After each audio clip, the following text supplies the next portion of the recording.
All right, just do the little intro thing, and then, huh?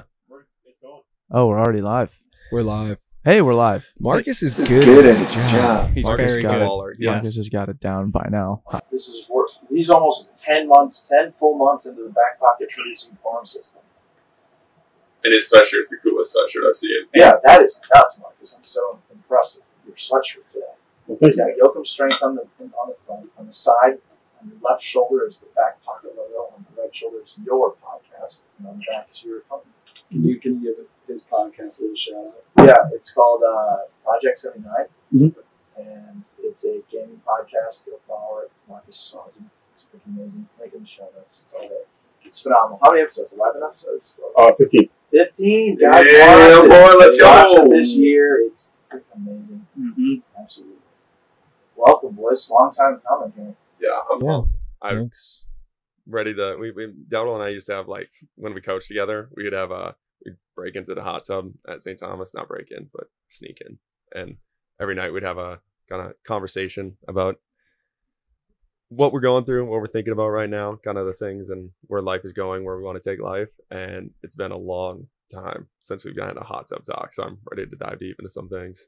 That's pretty amazing. So this is a hot tub talk. This is a hot tub talk. By the way, is it closed right now? It's closed. Okay. It's Okay. closed. It's closed. It's closed because I did reach out to Jim the day after. I was like, "Hey man, my legs are not feeling good." He told me it was closed. So now that I know it's closed, that's good. It's just good to know. It's good to know. It's good to know. It's good to know. It's good to have the intel. Yeah. Right. That's just insider trading knowledge. Yep. Thank God. Amen to that. Yeah, it's been really fun. Funny because, like, I haven't seen you guys. I don't think I saw you 8 weeks ago when Bocello was around, but Mark, you and I have hung out every single day since I've been back pretty Yeah. much. But I've been at a distance from you. I've been purposely at a distance. Yeah. Just slowly gathering intel, slowly having conversation, trickling through the things we talk about. Because I just, I was like, I gotta say I'm so bad at asking good questions all the time, when we're not recording. Right. You're always asking good questions. I'm always Podcast asking. questions. I'm loaded Yeah. off air. You guys, you can only hear so much of me on air. Think about what I'm like off air. All the good questions. Always asking good questions. We talked about it a little bit before, but Mark gets a look in his eye when he's about to, like, go deep into something, and he walked into this podcast studio with that look in his eye. So just the listeners that are listening right now, like, it's gonna get cool. It's gonna get good. I think Yoakum also really wants it to go that way too. I do. Yeah. I like that. No matter what look I came into, because I just came in like my normal look. Phone drop. Whoops. Um, Did we even hit record? No, good. Phew. Close. whew. Um, Travesty. Yoakum saw what he wanted to see. So manifested it a little I bit. guess so, yeah. But no, I feel the same way, Declan, and Andrew and I were sort of talking about that a little bit ourselves when him and I obviously have seen each other since last 4 or 5 days. And Yeah. we were going off, and I'm just like, dude, I feel like we got to stop talking here. But he's like, no, this is good. I'm a good facilitator. I can facilitate the conversation. Right. I was going to navigate. Yeah. Because I needed a refresher on how he was feeling. in certain spots so that when we unpack the story of running from Duluth to St. Paul, that we can, pick on the right parts. Yeah. Because you can get lost in a series of stuff that maybe we didn't necessarily want it to take it on. Oh, now we're on a better, equilibrium. So I'm excited. A lot of good points.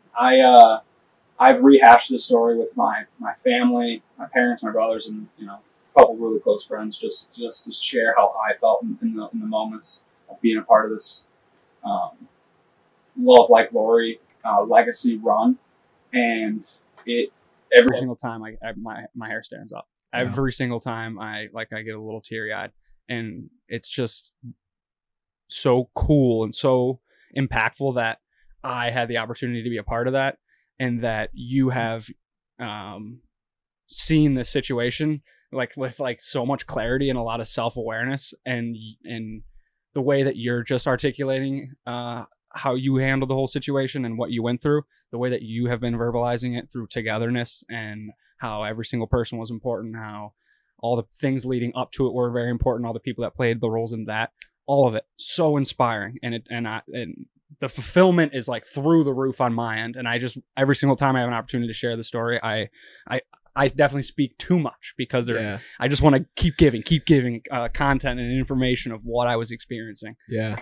And it's definitely been a lot to process. I think we both feel that same way, and trying to articulate it to people has been tough to do because what you said to him the night that we came in, Andrew, this was Yoakum? Yoakum shared it with Andrew. He's like, it's so cool because nobody will ever know except for you four guys. And speaking on Andrew, myself, John Weber, and Blake, no one will know what we went through. So like trying to articulate an experience that was so intense emotionally and spiritually and physically, it's tough to articulate that exactly how we feel. And it sometimes feel like you said, we're talking too much because we're so freaking excited about this. And it was a life-changing experience, to say the least. And so that's just tough to, it's tough to being thrown back into the day-to-day to try and like handle that and then also articulate it to people, because everybody's eager to learn about what happened to us on that trip. And so it's exciting to talk about because every person I talk to, it offers a new perspective and they ask different questions, and it just allows me to think about things on a deeper level that otherwise I wouldn't be able to do personally, right, just by myself. I've also noticed these last 4 days you've been very full. I think you've been very like grateful. You've been super outwardly stoked and happy at all times. It's been really cool to see like the gratitude just kind of emulating off of you, just based on, because everybody knows now, dude. You got the word out pretty well, I think. With however many people ran the 5K, that was insane. Well over 100 people. I mean, your donations are up over almost 10K, right? Yep. I mean, there's a lot of awareness now, and I think like now that the spotlight is on you, it's no surprise to us how you're handling it. It's no surprise to the people who know you best, but for you to continue to like just push the positivity is like kind of my favorite thing about it in the present right now, because I obviously wasn't there a week ago. So, but I want to know right off the bat, like, man, I don't even know where to start. Where do you want to start? How have you? I don't know. How have you? Can I branch off on Yeah. that little bit? Just to Yeah. For sure. Because Dowdle's talking about, and everybody saw it, man. When you walked down and you finished that lap, everybody was talking about, oh, when he finishes, he's just going to collapse on the track. Like, he's just going to do this. And Dowdle runs through with the most energy like you've ever seen in a human. Like, I mean, like just totally like filled.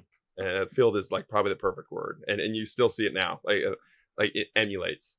And it's something I've been writing about and just thinking about is like, if you like essentially want to know who you are and you want to dive into your soul and you want to dive into your spirit, and that's the only way you can get that look in your eyes. That's the only way you can have that energy, is if you know who you are, you know what your soul is saying, you know what your soul wants to say, and then you produce that. You create events that allow you to show people what your soul is, and that's exactly what he did.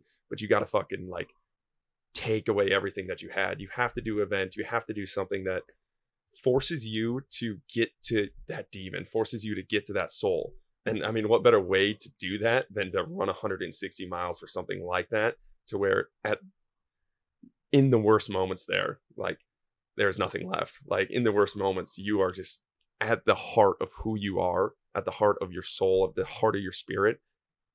And you go into that valley, you go into that darkness, you go into that chaos, and then you come out, and what people see is this Phil Dowdle and this like emulate, but like it was the journey into that hole, into that chaos that leads to like who you are right now in this moment.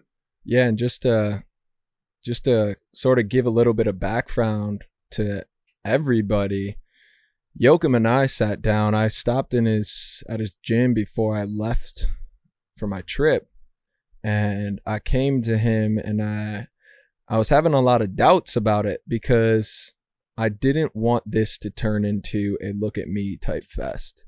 And for me, and the growth that I've had over the last year and a half, I'm still trying to figure out who I am in all this, right? And I'm still trying to figure out what my role is and who is this like hippie runner? Who am I?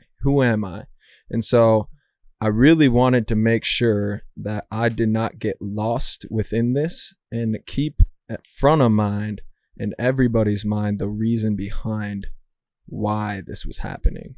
It was for the Weber family as a whole, and then branching that off to Lori Weber and the legacy that she had and continuing her legacy. But also, as Andrew, you saw out there, it was just as much about Blake and John and their pain and their journey and like kind of being a part of that process as well.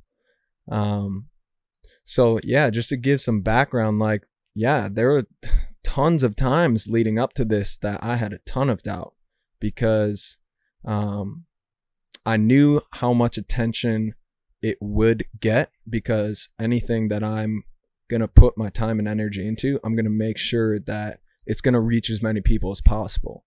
And so just having those doubts early on was really helpful to talk to Austin. And that's why I appreciate all three of you guys, and you too, Marcus. But I appreciate you guys because when I have those thoughts of, because I have been selfish before, and especially playing football or lacrosse, there have been a lot of opportunities and times where it has been like a look at me type fest. And I really wanted to make sure that this, because of how important it was and the impact we could have on this family that we love, it really needed to be that as the center. And so like conversations with Joachim were super helpful. Conversations with you two, like, super helpful as well. And so like that's why it was very easy to keep the community at the front, because it wasn't just me getting through that. It was getting help from all these different people that were a part of my process and my growth. And like, so that, like, thank you guys. Like, no, I'm happy that it turned out the way it did. I really am. And just going back to Brogan and the November project, like, what is at the core of creating a great movement? It's making sure that everybody feels that they have a role, because when it comes down to it, it's the truth. Like, looking back on it, you don't know how many times on the course Blake, is updating me about how this person who's 2 years younger or older than him from Prior Lake ran the 5K that he's never talked to before. Like, that is the type of impact that all of us had, because all of us posted something. All of us participated in some way, shape, or form or another. And without one single person doing something, you never know how it could have shifted things. And like, that's that type of impact you can't, like, we'll never know. Yeah. We'll never know. And it was the butterfly effect in like the ultimate positive way. Yes. Which was super dope. And starting off, like, the journey in Duluth, we're standing there at midnight. Just on the other side of the aerial lift bridge. And we have the brilliant night. We want to start at midnight because we want to make this a weekend thing. And no better way to, like, test yourself than starting when you're supposed to go to bed. And because the first 6 hours are a grind, because you should be sleeping then, or you typically are sleeping then. And we didn't sleep at all. Right. Friday night, too excited, too much adrenaline. Too much. And we were making a ton of food. Yeah. Quesadillas, pasta, overnight oats. Quinoa, rice, PB&Js, like the whole 9 yards. Oh, we packed the busy van, and we're in Duluth, on the other side of the aerial lift bridge. We're walking up. I just parked the van. I'm going to take some photos as they start off. The first 13 and a half miles was just Blake and Mark going through bike trails in the pitch black with their little lights on their hats, and it's a barge bridge. And we're walking up to it, and Dowdle turns to us and goes, "What if this thing just raised on us?" And we had to pause. And I think Blake and I just go, "Yeah, that'd be wild." Yeah, sure thing. And then like he turns around and he like does a toe touch, a little stretch, a couple knee drives, and then you just hear ding ding ding ding ding ding ding ding. Bridge goes up, and the longest boat, ship, yacht, whatever you want to call it, comes through. 1,006 feet long. It was so big. 1,006. Yes. Dang. A long boat for a long journey. Yep.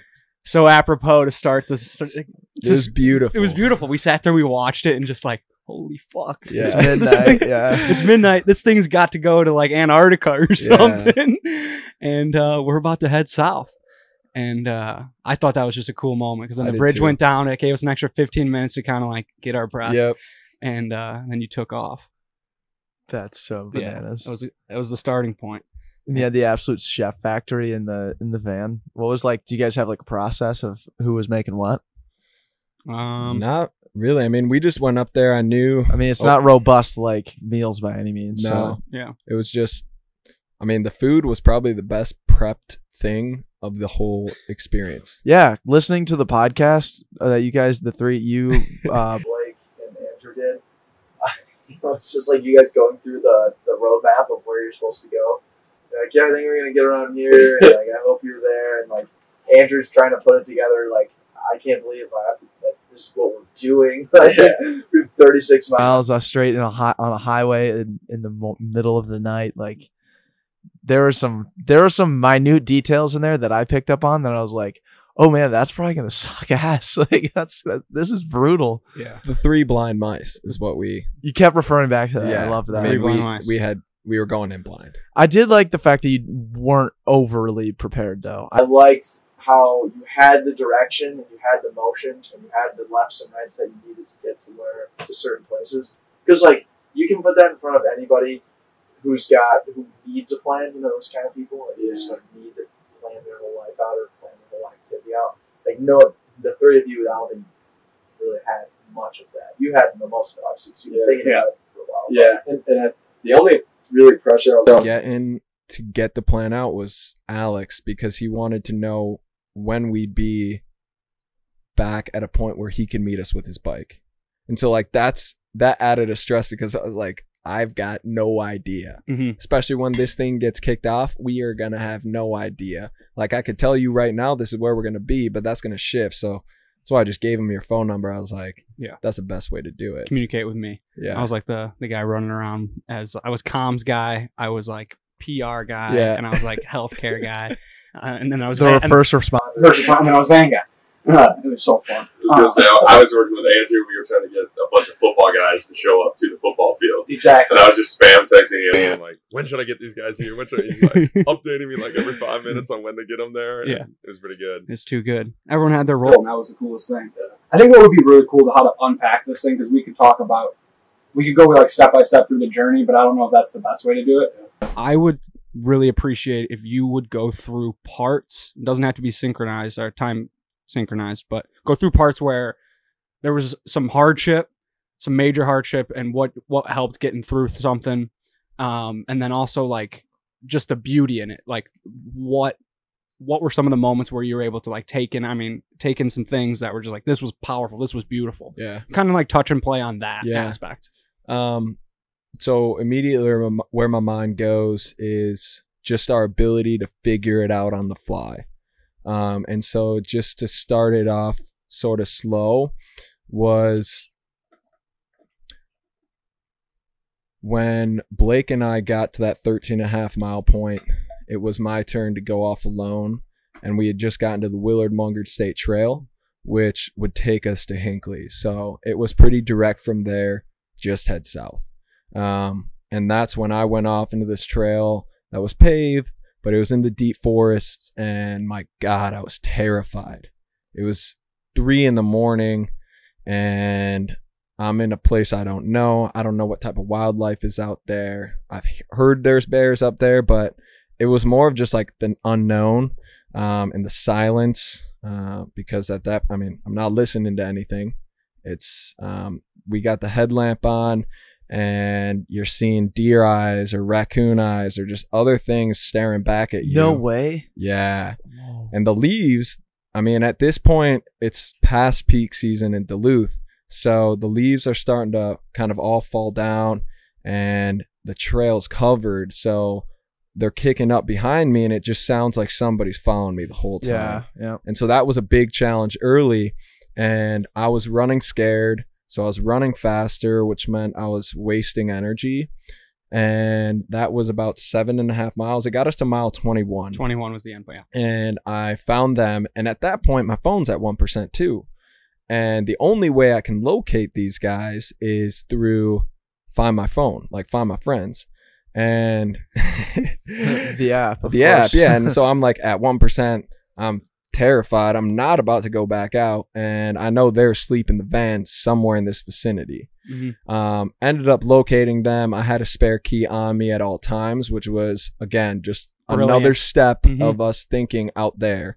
And I would park in like some weird spots. Like I'm in a giant busy van With like the busy logos everywhere, and I'm just like picking a spot. I'm like, Yeah. we'll go here. Yeah.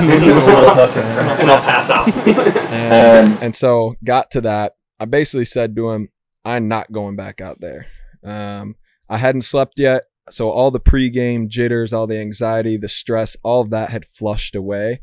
And so I was exhausted. I was not going to go back out there. And so that was the first big adjustment that we had not planned for was, all right, I'm going to sleep for an hour, 15 minutes, hour and a half, whatever it was, until the sun came up at 7:15.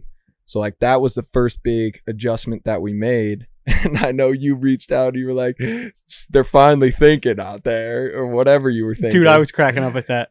You literally said like, oh, now they're playing it smart or something. I don't remember this. Which one did I? Just like getting an hour of sleep. Oh yeah. Yeah. That's always I was talking about Dowdle's initial plan on all this. When he was gonna run it by himself. No, with the stroller. oh my God. The stroller idea. bed. Yeah, that is awesome. We won't even get into that, but that would not have been possible. No, just explain what you truly thought you Okay, wanted yeah, to so- do in May. I was When fully you came to our house in May and you're like, guys, I have this idea. This is what yeah, your I mean, this idea is how was. crazy I am. But like, I come to these guys and I'd emailed you guys too, and I was just like, hey, I'd love for you guys to be out there with me. I'd love the support. I'd appreciate the support, but I'm fully prepared to do this on my own if I need to. So I'm gonna have a baby stroller. I'm gonna have a tarp, a sleeping bag, and all the food I need in this baby stroller, and I'm gonna go from Duluth to St. Paul. And like I was fully prepared to do it, and thank God that I had these guys because it just wouldn't have been possible. It was so. Just really funny the that baby stroller yeah. thing. Yeah. Yes. So we all phenomenal. said no to that. Dude, Don't do Yeah. that. Call me a dumbass, but I at least was like, I don't think that's a good idea. Yeah, but then so at the sun came up and it was like 12 to 13 miles in between aid stations. And when Andrew came back, so Andrew did a great job in a lot of different ways that I'll touch on throughout the podcast. But the first thing is that he would get sneaky miles in by coming a mile out, and he would run either a half mile to a mile or however long he came out to kind of carry me back into the aid station. And that was helpful for a lot of reasons because you want to finish those strong. And you want to finish them like you don't have to feel like you have to force that strong finish. And so when Andrew would just run with me, it felt like, man, I can actually relax here and just run and talk. And he would update me on how many people and who was doing the 5K, donations, and just all these cool things that I needed to hear. And then we just talk about how I was feeling and about how he was feeling and what like both of us needed. And just like doing that 2 or 3 times and being out on the trail for like 3 hours, I just told him, I was like, hey man, I need more wins. I can't be out there that long. I get energy from you and Blake. I get energy from the food in the van. I get energy from getting all these updates. Like I need more wins in my life. So we need to cut this down to 6 mile aid stations. And so like that was a big adjustment there. Of just figuring out like And this is like 50 miles in at this point. Like We're in the race. Yeah. But he's just picking up on nuances because you're still so early in it. even though there's so much that's already been accomplished. You're so early in the process that we're like, or you were thinking very on top of it, like, what can I do a little bit better to make the next 50 even more efficient? Yep. And I was like blown away. I was like, I need more wins. I need to break this up a little bit more. I mean, that type of adjustment, like literally the FOAG that we talked about prior, the figured out, adjust, and go, was being implemented every single time I saw him. And I was just like, okay, next thing on the list. Let's keep moving. And so like that, I mean, not just that the baby stroller would not, like, it wouldn't have been possible because of the setup, but being able to only focus on how I could be more efficient out there and how I could run only happened because I had the support system with Andrew and Blake and with John, and because I didn't have to think about like anything else. I just had to really think about listening to my body and how it was reacting and how I was gaining energy and what was taking away energy. I could really look inside myself to figure out, okay, like, we got to finish this thing. How are we going to get that done? And so I could tap into those different like nuances and just really focus there. What were some of those things early? Like, I know We mentioned pre-podcast, and even at the time I was joking the whole time. I was saying, preserve. Yeah. But what was going through your head during, you had a 13-mile stretch where Blake and I weren't with you. That was probably the longest one that you ran solo. What's going through your head during this time, and that you're so early on in this race?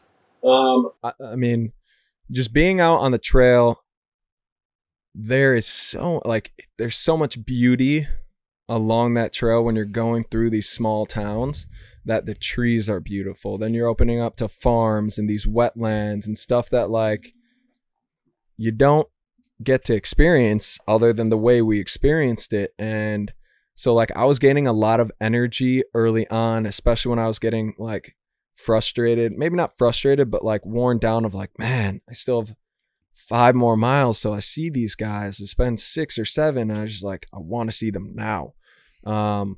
But it was just like, all right, let's preserve, and let's take in the moment around me right now and just use, like, I get a ton of energy off of nature. I love being in nature. And so to be able to like take a step back, be patient, and take in my surroundings, that was super helpful early on. Can we dive into, I think this is something that's really cool, is when you get to, you're at that point, and the only reason you're able to push past that is because you have spent the time leading up to that race, leading up to that 50-mile race, into diving into who you are. And I think that's something that I think it's really underappreciated, like 100% underappreciated in this entire thing, is you took the whole year and a half leading up to this moment to build Mark Dowdle into who he is right now.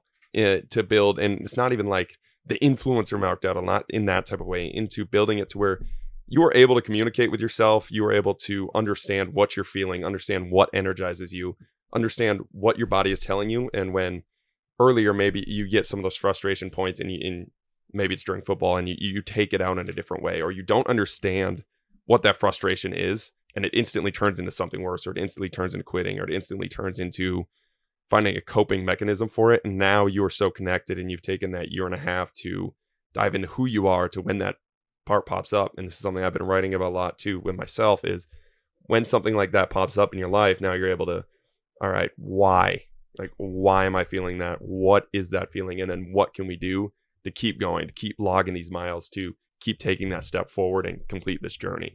Yeah, definitely. And just to add even further to that, Jonah Stillman asked me before we did our pre-podcast, and he was just like,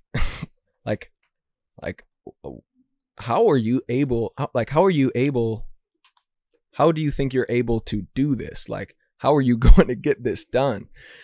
And great question. But what I told him, I said, for the last 2 months, every single day, I've told myself I will complete 160 miles. So every single day, 10 times a day, I've been telling myself I will complete 160 miles. And I took that from Jesse Itzler, who is, he's an owner of the Atlanta Hawks. He's Net Chats or something. Yeah, like very successful. It does a lot of the Wim Hof type stuff and just putting obstacles in his way. And he's a biker, triathlon type guy. And he had said that months out. And I was like, hell yeah. Like, I'm going to tell myself every day that I'm going to complete this, because when it comes to that time and when it comes to be difficult, I've already told myself thousands of freaking times that I am going to do this. So there was no question, no doubt ever entered my mind, because I had been building up that mental like fortitude of like, I ain't never going to quit. Nothing is going to stop like us from continuing forward. And so to go back to some of the phrases, like it was preserve, preserve, preserve, but it was also like, don't die in the chair. Don't ever let me leave an aid or get to an aid station and be like, all right, I'm done. I can't do this. It was always get to the next aid station. Get me out the door, whatever it takes, get me out to that next 6 miles, that next, whatever it is. If it's 100 yards, just keep going. Right. And you never mentioned one time the word quit. No. Not in any type of way. And if there was any type of a negative feeling or something was on top of you, the words demon or demons was used consistently. It was like, Andrew Blake, I got demons right now. Yeah. I got demons. And then when he said that, we knew like there was something that we might need to do on our end to help the situation, whether it's share some wins, whether Blake goes and runs for the next 4 miles. Yep. But just like small things here and there of, I got demons, a lot of negative energy right now. How can we get better? Yeah. I was like, fuck. Yeah. And that's sick. Yeah. We're beating demons. And I remember saying like, so someone asked me like, at what point did it get difficult? And I said at mile 44 coming into that aid station, that was like our first big win, was that quarter point. And as we're coming in, John had just surprised us on the trail, and he had run the last like 7, 8, 9 miles with us. And I turned to them both, because Blake, we sat in this room, and Blake was curious to know like what that was like, going from, all right, like I'm like normal Mark, and then going into like, okay, it's time to tap into something deeper. And so I turned to them both. I said, the race has just begun for me. I said, Blake, you wanted to know what it's like? From here on out, I'm about to go to some deeper place that I'm just letting you know it starts right now.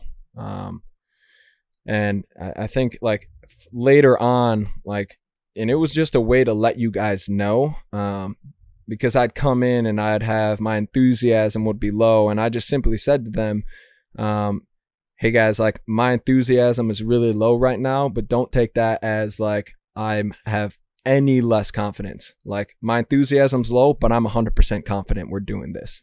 And so like it was just a way for me to like not have to like come in and be perceived as like confident, but just let them know and that they trust me and that I trust them enough to let them know is like, yeah, this is gonna happen. I just like, I'm battling something right now.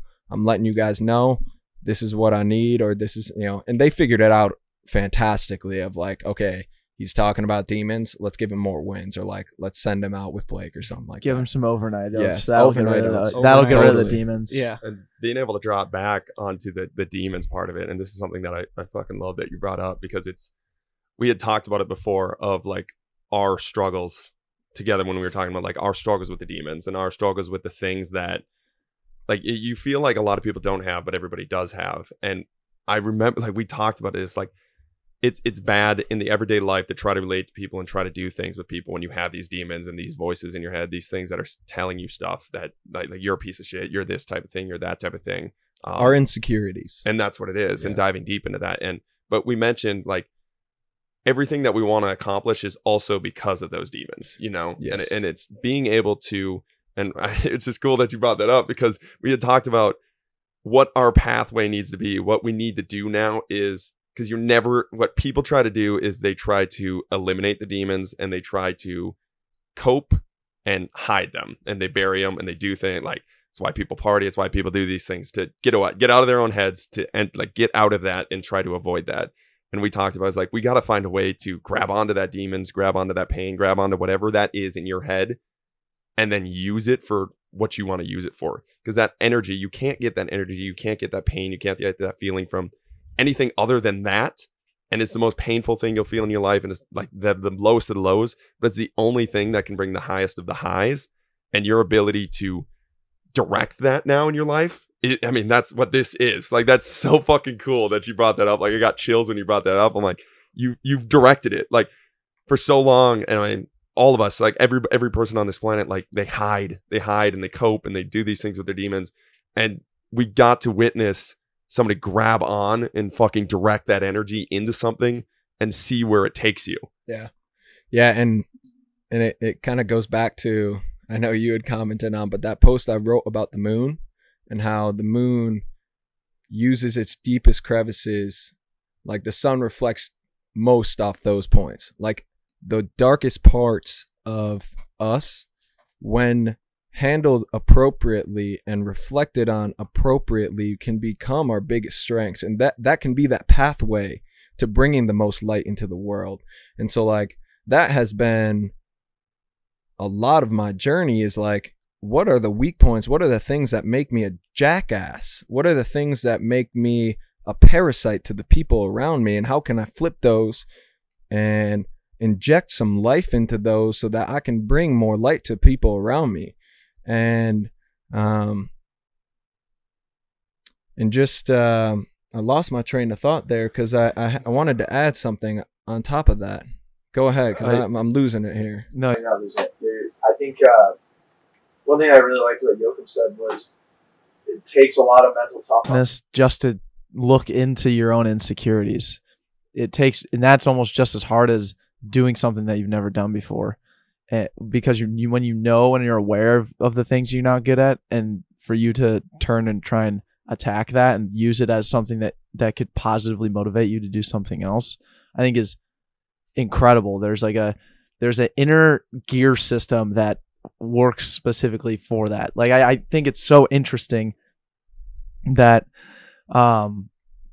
it just like starts with awareness. Yes. Like it just starts with awareness and an accountability to, like, if you see it in the mirror every day and you know it in your head and you are just like not confident enough to do anything about it, or you're just, to me, I brought up accountability. I just think that comes down to it, because for you to tell yourself every single day for however many days you did that you're going to run 160 miles, I bet there are some days where you're like splashing your Gatorade bucket over your head in a water in a fucking at midnight on a Tuesday in a Walmart parking lot, and you're like, I'm gonna run 160 miles one of these days. Like, there are times where you're just like, I don't want to do it.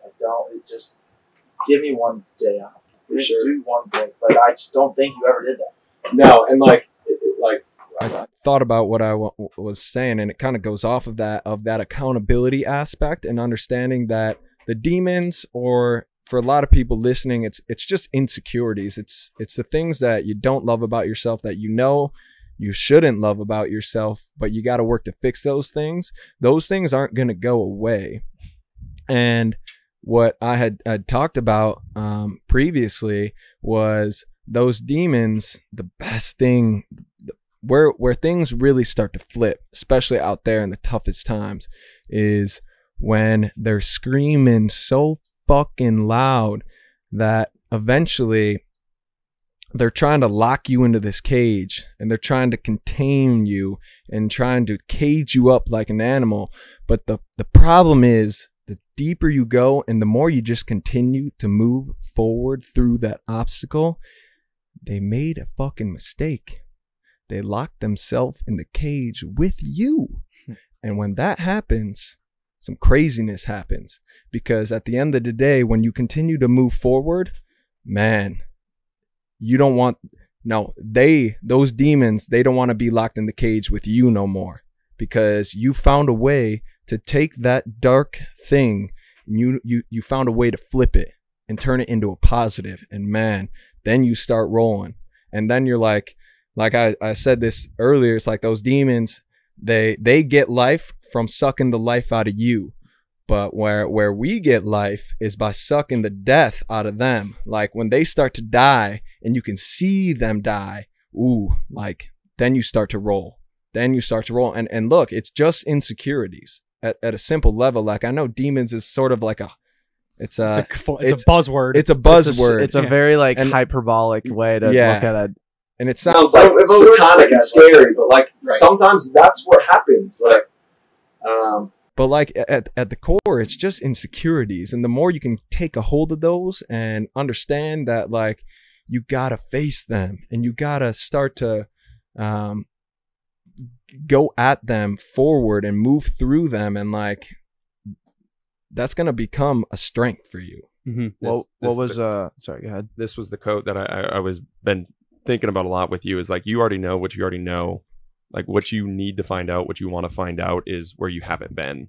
And that's the first start of, and I think you keep bringing up insecurities, but I like the word demon because I think it puts you in a better realistic state of what is actually happening there. Like what you're actually going to feel when you actually face these things, when you actually face and what it is your insecurities. But when you actually face that thing and you actually explore what you don't know about yourself, like, that's the first step. And when people take that first step, and you talk about being accountable and doing these things, but it's taking that first step into facing that big ass scary thing that right away you look at and you're like, holy fuck, dude, like, there's no way I could take that down. So now I'm going to turn away and I'm going to ignore it. And you talked about how the demons are screaming during that run. The demons are talking. The demons are doing this thing. But that, man, dude, that was a huge step forward in my own life, is when the demons actually started talking and I actually started listening, and now I'm starting to fight them rather than trying to bury. And that's where you kind of have the mumbled voice. And I when you brought that up, I'm like, oh, that's so fucking cool, because that's such a good point. Is now they're screaming, and they're only screaming because you're listening to them and you're listening to them, and now you're battling back, and you can only battle back if you listen to them. You can only battle back if you actually face them. And what I feel like, just from conversations with you and knowing myself, is before it was like the constant mumbling of the demons, the constant, like, it was running everything in the back of your life. It was running everything in your life, but you were never actually fully listening to it. And if you were never fully listening and you never actually fully embraced what that was happening there, it never actually went anywhere. And that's where you never actually listened to it, because it was scary to do that. But now you're taking the step and you're actually, like, it's full on. Now you're like you said, you're locked in with it. Now you're beating it and you're exploring what you didn't know before. And now you know who you are. And I think Declan was about to ask the same thing, but what are these demons? Like, what are the insecurities? And you mentioned a little bit about anger playing a role in football. The pointing at me, look at me show type thing that you kind of veered towards when you were in distraught. What are these insecurities? What are the demons that you're confronting, and how are you, like, overcoming it? Yeah, I mean, it's a lot of it just has to do with, you know, like back in school, it was a lot of things like drinking too much, but it wasn't just the drinking too much. It was having this chip on my shoulder that helped fuel me in football, but not taking a step back to bring peace and, like, bring yourself back to center. And, like, so it would go from this high intense football environment to drinking to more drinking, then to go into the bar and blacking out and only caring about lustful relationships with women instead of actually getting to know women like on a personal level, and, like, only caring about getting wasted with my friends and chirping and talking shit to people because we fucking could. You know, because that big ego mentality of, like, who the fuck are you? Like, I don't even want to know who you are. I'm better. I am better. Like, and knowing that behind me, I got a full football team, which is the most selfish thing that you could do, because to think that you could act how you want to act and be a jackass and then expect your friends and your teammates and your brothers to stand behind you and be there for you when you're acting a fool, that's even more selfish. So it's just that constant cycle of thinking only about myself. And like, that's why, like, when I talked to Joachim a month and a half leading up to this, like, that was a big insecurity of mine, because I had spent years and years only thinking about myself, only thinking about how I'm going to be perceived, instead of, like, what the true intent is behind the goal. Like, being on a football team, it's like, we're winning out there, and what's the scheme and what's the plan, and like who's this play really for? Because a lot of times Coach K designs a defensive play for a specific player because of how he can read, and having the trust that Coach K is going to put each player in the position to do that instead of just thinking about myself. And so like some of those insecurities, but like out there, it's a lot of like, you're a fraud, man. Like, who the fuck do you think you are that you think you can run 160 miles? You've only run 50. Like, who do you think you are? Like, just like, and like that doubt, and like not like thinking that I could continue on. And where it was the biggest point is like, we'll talk about it right here, is when we got to Hinckley. Like, that was a tough fucking moment. We get there around 10. We're at 75, 76 miles into the race. Yeah, 76, something like that. And and like, so we went from the Willard Mungard State Trail to the Sunrise Prairie Trail that started in North Branch, and the only way to get there is 36 miles down Highway 61. And we hit this at the toughest part of the run, probably, because you haven't even hit, you're just about to hit halfway, and it's pitch black. And you're about to go into night 2 of not sleeping. Yes. So, yes. Yeah. So just slept that morning. And so I'm stretching. I'm pretty freaking jacked up. Trying to get as much food in me. I just stepped off the course of being terrified by what, like, I thought I saw lightning, but I saw no flash. Yeah. And it was like a really weird experience where I thought I hallucinated, but it was the last, like, so this last portion was what, 5 or 6 miles through the forest by myself again. And it was foggy, and it was scary, and it was like a lot better than the first time because I had battled so much that day that it was a different type of battle out there. But yeah, I mean, I thought I saw lightning, and just like big flash like startled me, and luckily it was at the very end, and I sprinted my ass out of there. And so I'm a little shaken up by that. I'm tired, and we've got 36 miles in the middle of the night to get to. So we started off, man, I was crawling like, and our plan was for me to trail you behind. So the whole time, like we mentioned, I'm driving 6 miles ahead, 13 miles ahead at a time, and he's running towards me. Yes. But for these 36 miles, our plan was, since we're on a highway, I'm going to drive behind him, 1, to give him light, and 2, to give him protection from cars driving in and out. So I'm behind him, and he just takes off from the beginning. And he's got a walking stick that he'd been carrying for the last probably 20 miles, and he's leaning on it heavily. And Blake's out there with him, and they are, you know, jogging for maybe 5 seconds, and then walking for an extended period, and then you know, you can see him like attempt to pick it up a little bit, and then walking a little bit. But yeah, you're hobbling at this point. Yeah. So and we made it 3 miles in an hour and a half. That was our slowest hour and a half. For sure. that was a very painful hour and a half. And all during that time, Blake is God, he was so great. He was giving me so much encouragement at a point that I really freaking needed it. He's just yelling things.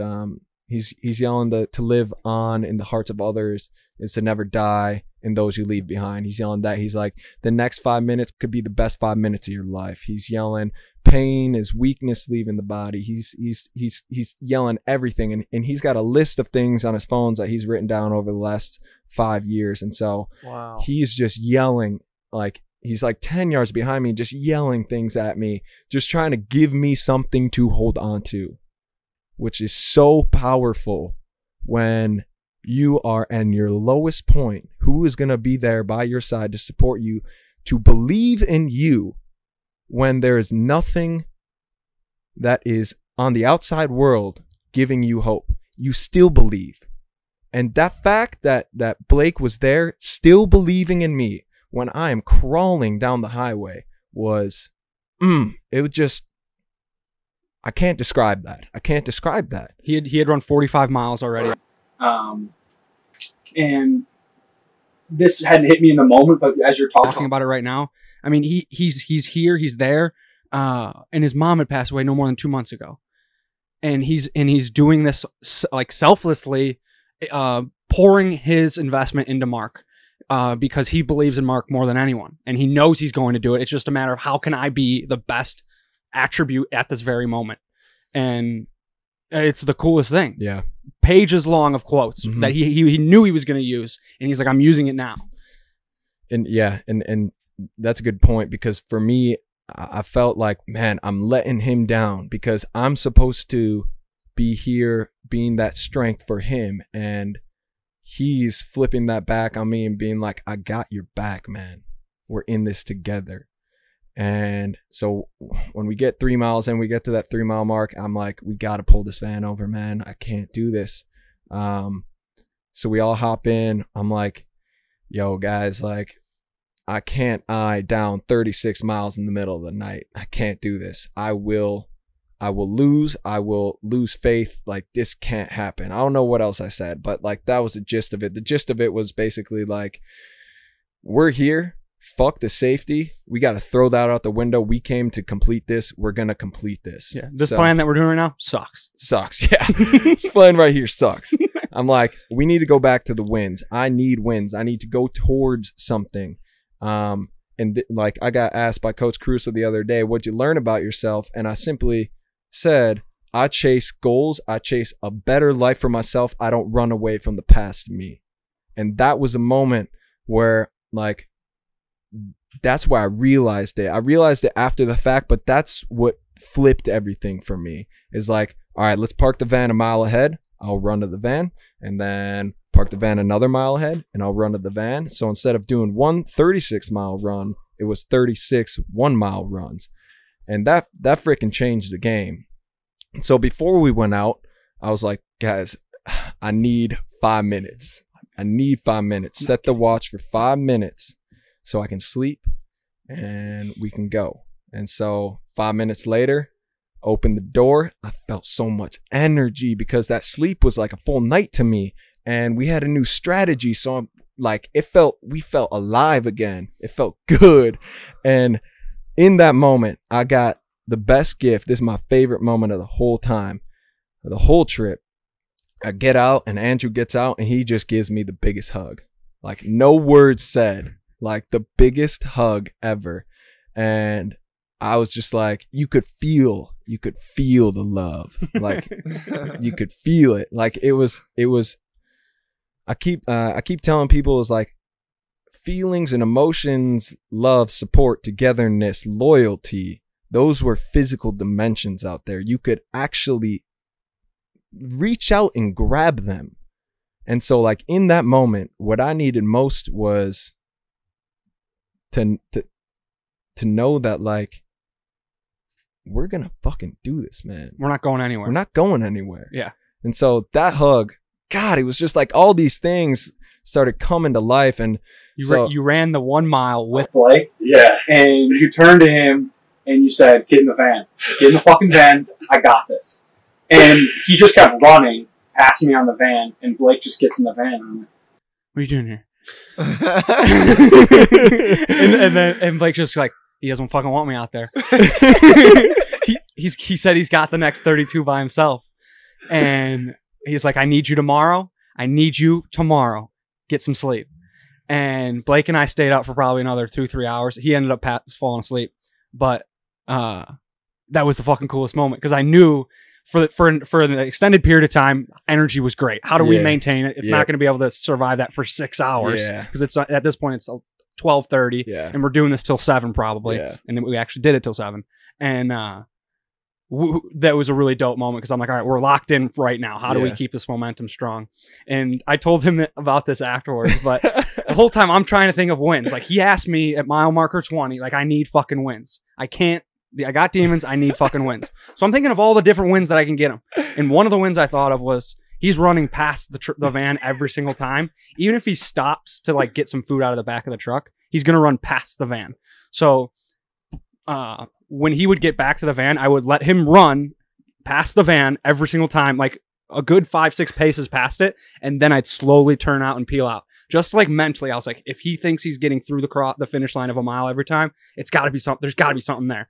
And I did that on and I never shared this at all until like yesterday. Yep. And you're like, dude, Fuck yeah, that was sick.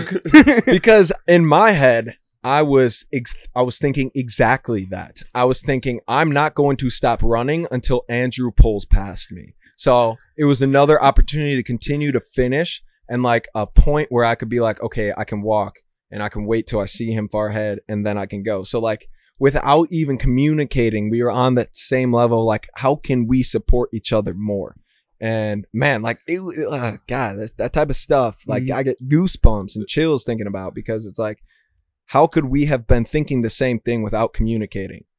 We eliminated all the other distractions around us. Yes. That moment, that's what I wanted to bring up there.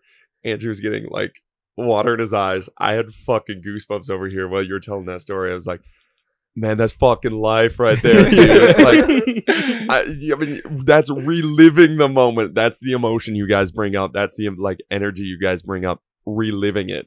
Like in that moment, like, how do we do that now all the time? You know, how can you be that spiritually connected all the time to each other, to like people around you, man? That's so fucking cool. Yeah.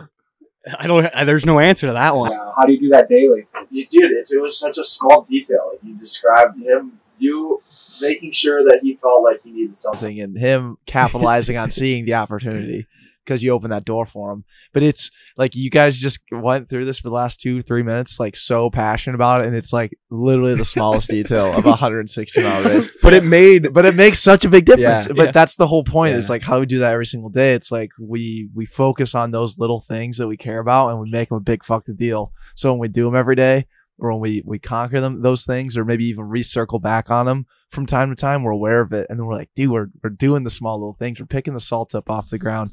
We're doing that thing that not everyone else does, but I do it because I like it. And totally, that's I just heard I think it was listening to Jordan Peterson or somebody was talking about this story, but he was talking about how think of like a coffee, like a barista, like somebody that makes coffee. A barista. Barista, is that how you say it? Yeah, barista. Yeah. So you have that role in your life, and in that role, like you can either ruin somebody's day make their day just a tiny bit worse every single time you make their coffee, or you can make it just a tiny bit better. And he's like that is how you shift the world. You know, like you are that person that makes every single person's day just a tiny bit better by doing that small thing, and it's just putting yourself in the mindset to every single thing you do, every single interaction you have. How do you stay connected? How do you keep that mindset of every single thing you do? Doesn't matter how minute. Like, and he was trying to find so this person was struggling like with their job. Like he was a grocery clerk, and he's like, you have the power to change the world through that. I think, I mean, now more than ever, like we're hearing this awesome story, but especially like you just look out at the world right now and like how fucking divided everything is, and how everybody's like talking about trying to change the world or trying to fight, trying to do these things. And I just feel like we miss that little bit, man. Like we miss that small little bit of that little step that you made, that little thought process that you made of staying connected to that person next to you and making it just a little bit better. And if they make it just a little bit better, and that's how we snowball into something that's this fucking big, that's this cool. But it starts with something that is that tiny, you know? Yeah. Yeah. And I really didn't understand the impact that like just having the support of Blake and Andrew and John out there was until the following Wednesday. So this Wednesday, I went back and I cleaned out the van, and it was rough, man. It was rough because I got back and I opened the back door and it just felt empty. Like it was all of our experience from a past, and like it hadn't been touched, and it just felt so empty. And it was the first time that I had gone back to open that van and I didn't see a sleeping Blake and an Andrew looking back at me asking, hey man, what you need? How you doing? Let's stay hot. Stay hot. That was my favorite thing to say. So, but like, Stay hot. like I cried for hours. I called Andrew. That's why I called you that night, because I was bawling my eyes out and I couldn't stop. And then I ended up calling Blake as well, and I ended up getting him on the phone. But I was just like just like, Blake, I love you, man, and I appreciate you, and like I'm so happy that we got to do this thing together. And like, yeah, it was just like, it's, those things are so important.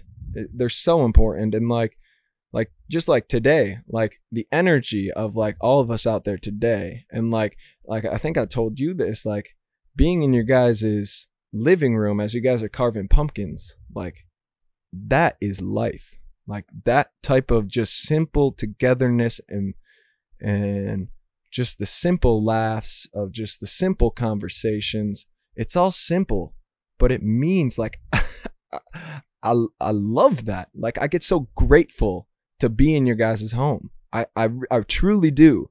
And like this group of people is it sometimes brings me to tears. Like I truly get emotional because of the amount of love that I've been able to experience with friends. And that type of shit, like not everybody gets that. No. So it's like, how do you share that with other people? Because that type of love is something I never felt before in my life. And I've been a part of a lot of sports teams. And that type of support. And how do you translate that? That's been the toughest thing over the last week, is going from something so intense to then being thrown back into a day-to-day where, as Austin pointed out, it's so polarizing. And everybody's thinking about what's best for them. And to see yourself sort of slip back into that too, because those things don't last. Like, we can't be in that moment forever. I wish we could, but we can't. And so it's like, how do we extract as much from that experience as possible and share that with the people around us that are truly going to take that in and have it sit with them and bring it to the people around us. That was my favorite part of the whole thing, was after he'd finished up and we just like, we didn't dive in because we wanted to save it for this podcast, but he goes, he's like, and back to work tomorrow. And he's like, and like it's over in that aspect. But he was like, I don't know, man, if it is over, like that's staying with you forever. And now it's just continuing to like carry that rock and continuing, because now you've brought that energy to the world and you've done this to the world. And now it's your kind of, he broke the mic. It's kind of your burden to like carry that rock and carry that energy and now put it forth and help people with that energy. Yeah, I kind of think it's just a new perspective. I don't think it has anything to do with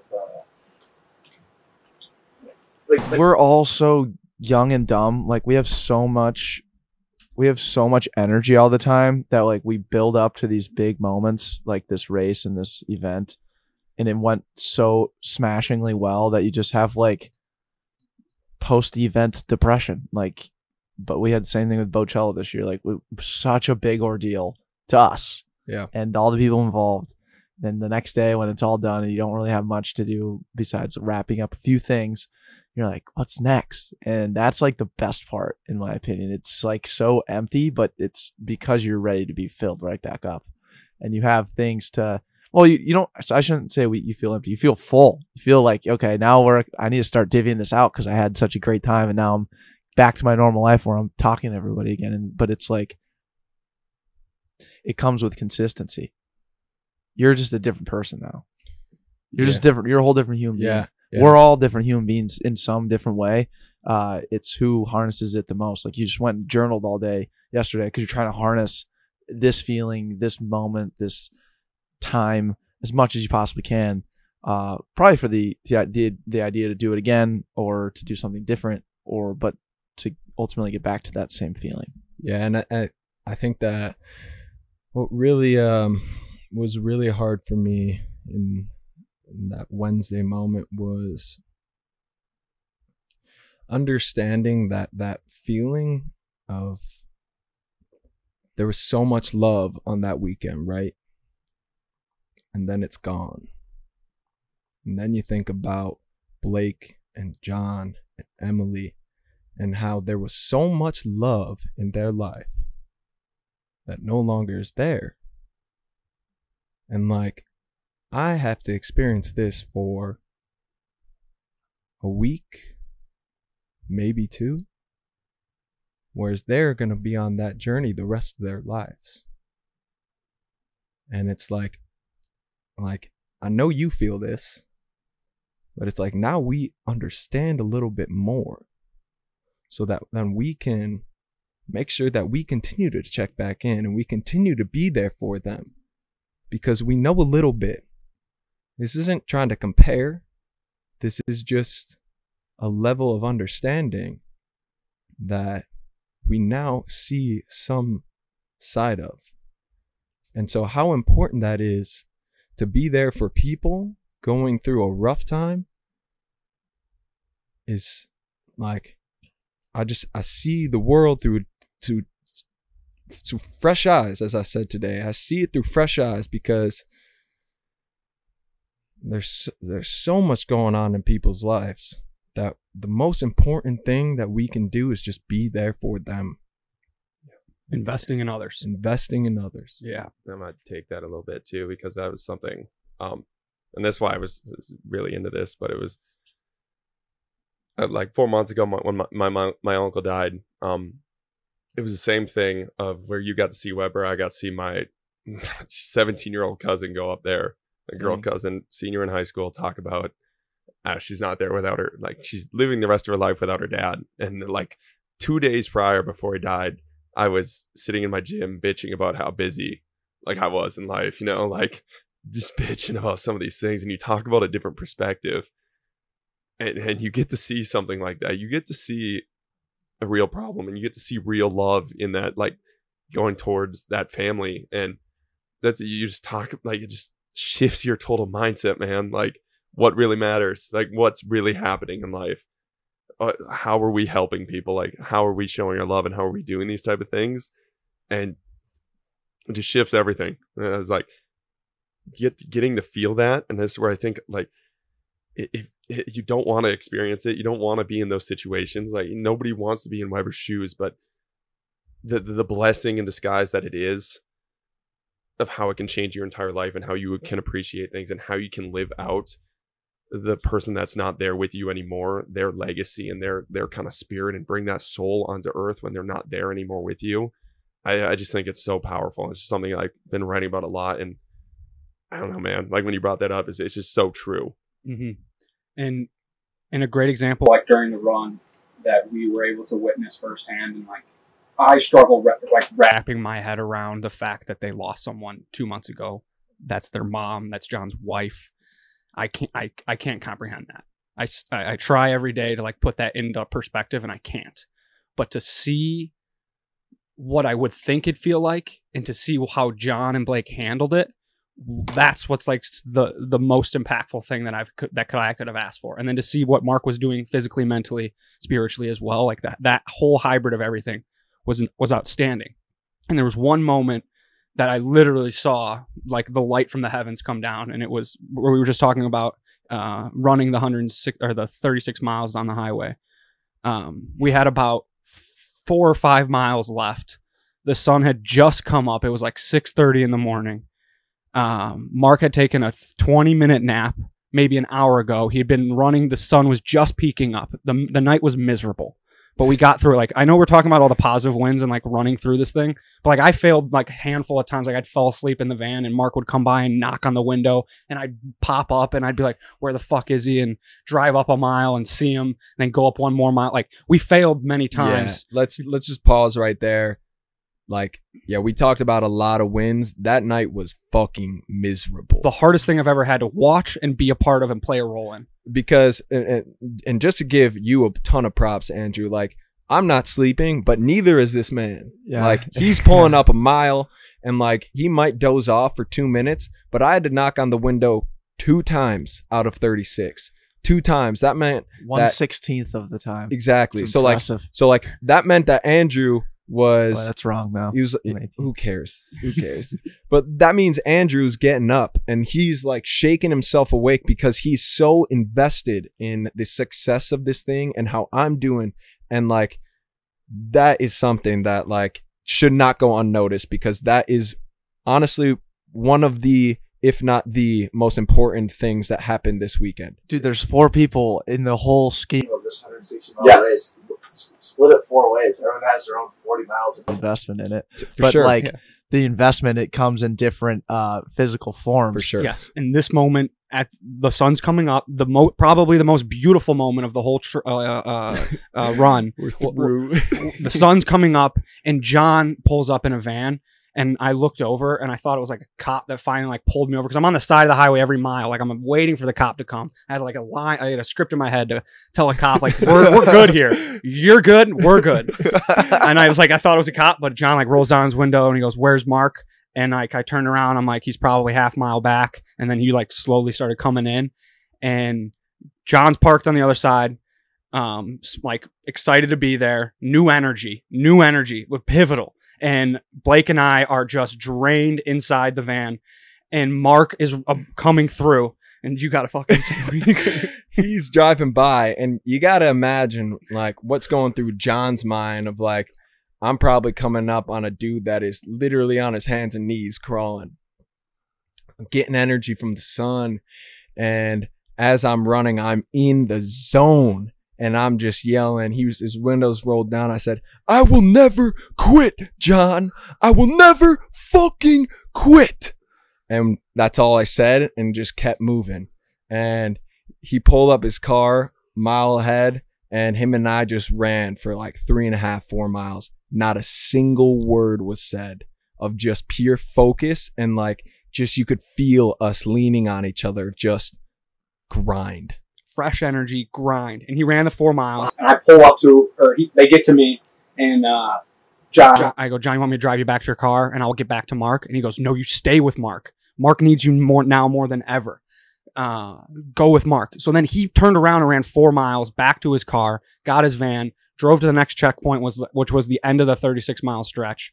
And like that moment right there, started day 2 off beautifully. Like we could not have asked for a better start because so cool. we were dead. We were like just mentally, physically exhausted. And Because what mile is this? this was mile 108, 110. We still got 50 plus miles. 50 plus miles. You just went stop and go for 36. You did 36 1-mile reps, Yeah. except for the very end. Yeah, and so like just to like even touch on that, the middle of the night it wasn't a full mile run to that van. It was like the hash marks that split the highway. It was like run 3 of those, walk 1. Run 3, try and get 4, walk 1. Yeah. And then it was lay down on the middle of the highway because my back is so jacked up and trying to stretch out my pelvis and everything. And then it's understanding like I need to stretch, but this is wasting time. I need to get up and go. I need to get up and move. So it's like, I see the van, get to the van. Whew, man. See the van, get to the van. See the van, get to the van, get through the van. Like, Get man, through the van. It was Past the van. Go past past the the van. van. Yeah. But I mean, it was cold. It was farmland. It was not a sound out there. Dude, going through these towns in northern Minnesota, on Highway 61. We ran through like 12 towns. Barren. Just street lamps. Yeah. Like 6 of them. And you're through the town. And it's hilarious. And like I took one video of Mark running through it, and he's just like fucking trudging. And we're just like jogging down the middle of a town in the middle of the night. Like this town's probably fully occupied during the day. Like crazy shit's happening, and there's ghost towns. Yeah. But that was the cool thing is like you could literally see the towns get like a little bit bigger. And we're like, we're getting closer to the city. There's a corner store now. Yeah. There are 2 gas stations. Yeah. That is insane, dude. I love that. I freaking love that. So, wait, So you slept that like first day after the 30-mile trudge, and then you had another quick nap at some point, didn't you? Yeah, You only slept like 2 hours the full time. it was like less than that. It was like an hour 37 minutes, like something. Yeah, the longest one Crazy was the like that. beginning after mile 21, and then the next longest one was at I think like 5:30 in the morning. Was the 5 minute? 5 minutes at midnight, Yep. and then 20 minutes. That was funny as That was fuck too, because I was like, hilarious. Mark, I need 20 minutes out of you. I need 20 minutes sleep from you. And he's like 15. So I set my alarm for 15. We both pass out in an instant. Goes off and goes, I want 20. I thought I said, is that 15? I thought I said 20. But like that was a big moment too.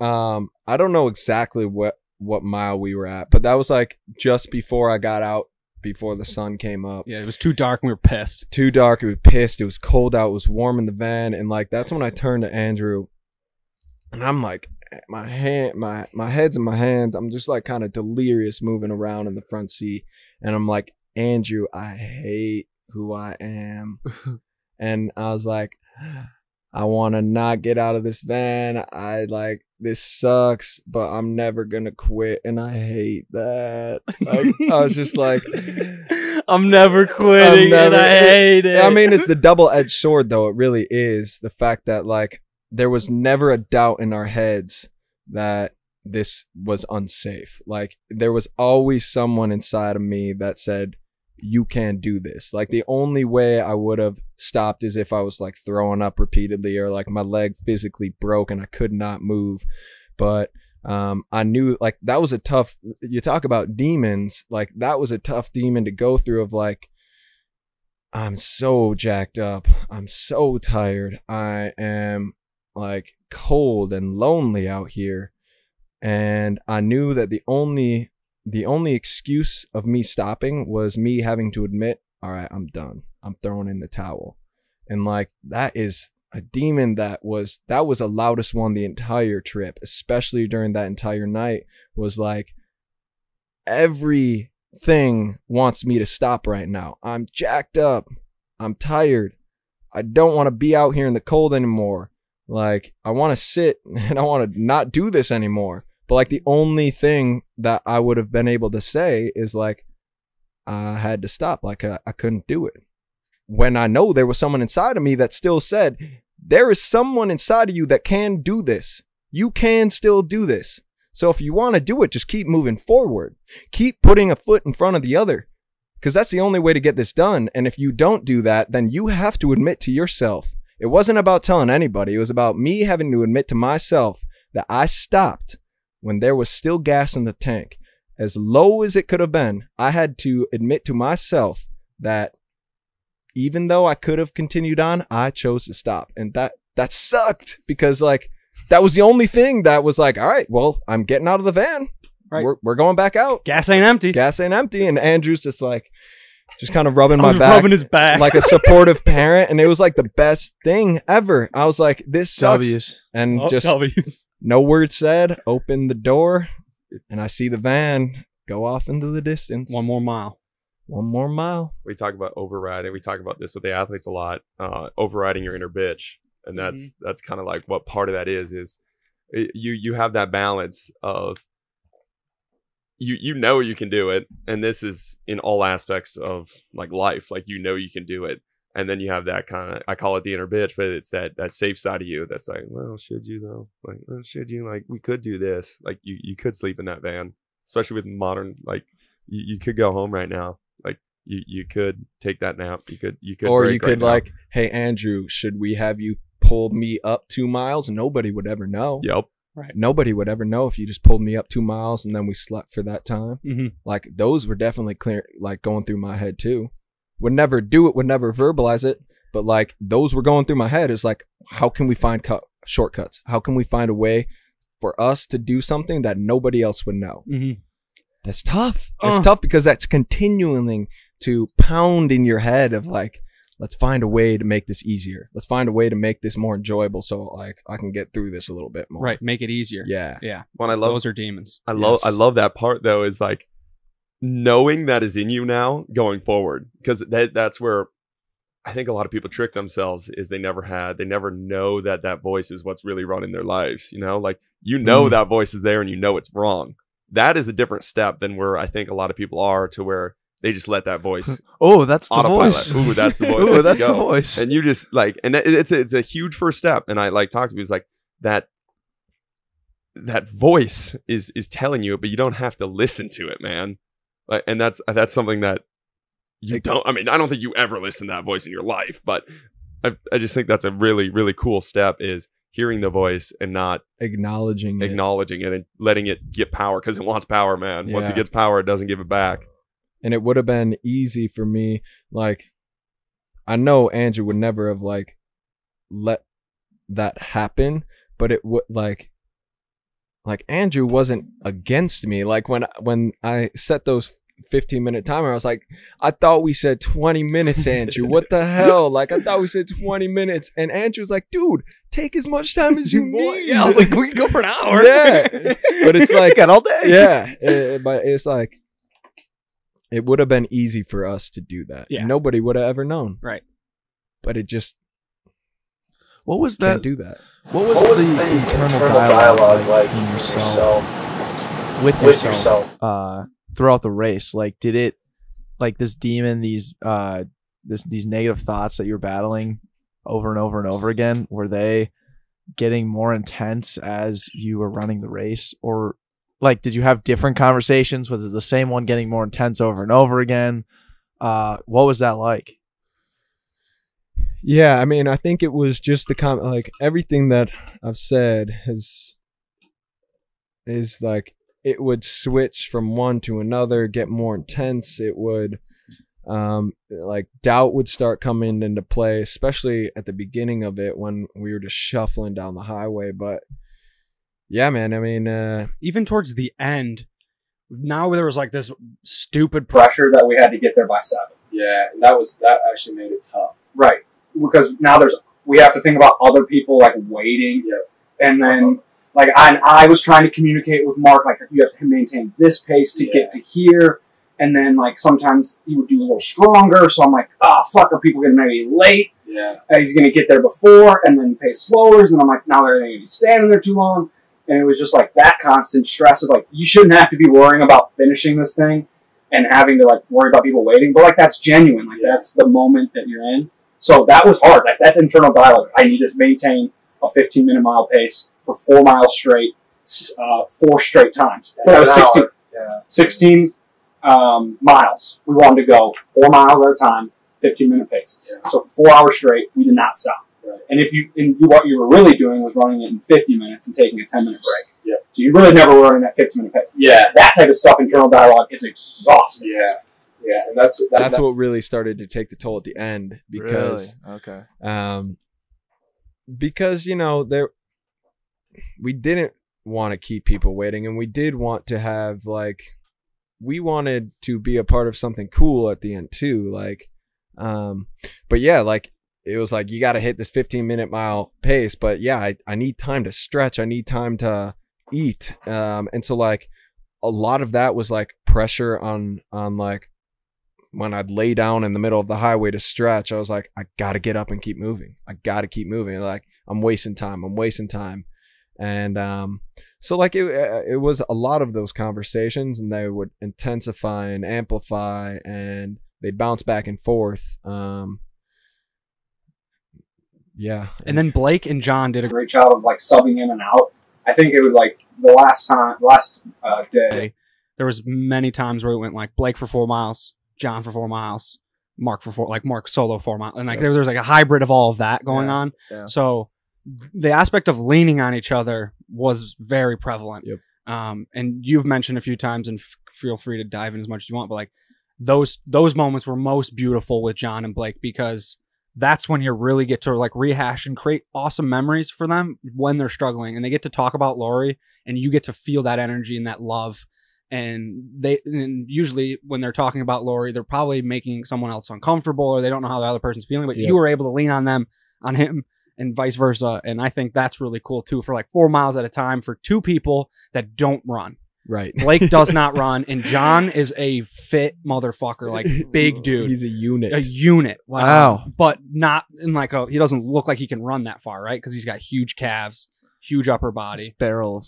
Yeah. Strong man. Yeah. He was able to run the whole time, no issues, but he's in his 50s, his Achilles were killing him. Like he's got some weird dad pains. Yeah. It's sporadic. But like these guys don't run that often, and they were able to do it and lean on each other. So the aspect of inner dialogue was so ever changing, and that's just me from like hearing it and like kind of being a part of it. Yeah, and you hit it spot on. Like I won't dive into the conversations themselves because they're very personal, but it was a lot about life and a lot about Lori and a lot about like, you know, when Coach Caruso stopped by, which was mile 126, 122, like that was a super cool moment as well. And he had said, kind of jokingly to his daughter Anne Marie, he was like, it's a lot different look for him now than we saw his freshman year when Rachel saw him. And so that next point, like I'd gone out with John. And after a few miles, he was like, so what was that about? And I was just like, you know, I had I gotten kicked off the football team early in the spring because of drug use, marijuana. And then I got kicked off for the football team my freshman year the entire spring. And I was angry and I was upset and I blamed other people for those mistakes. And so I never learned to handle it properly. And one of the last nights of the semester, I went out drinking.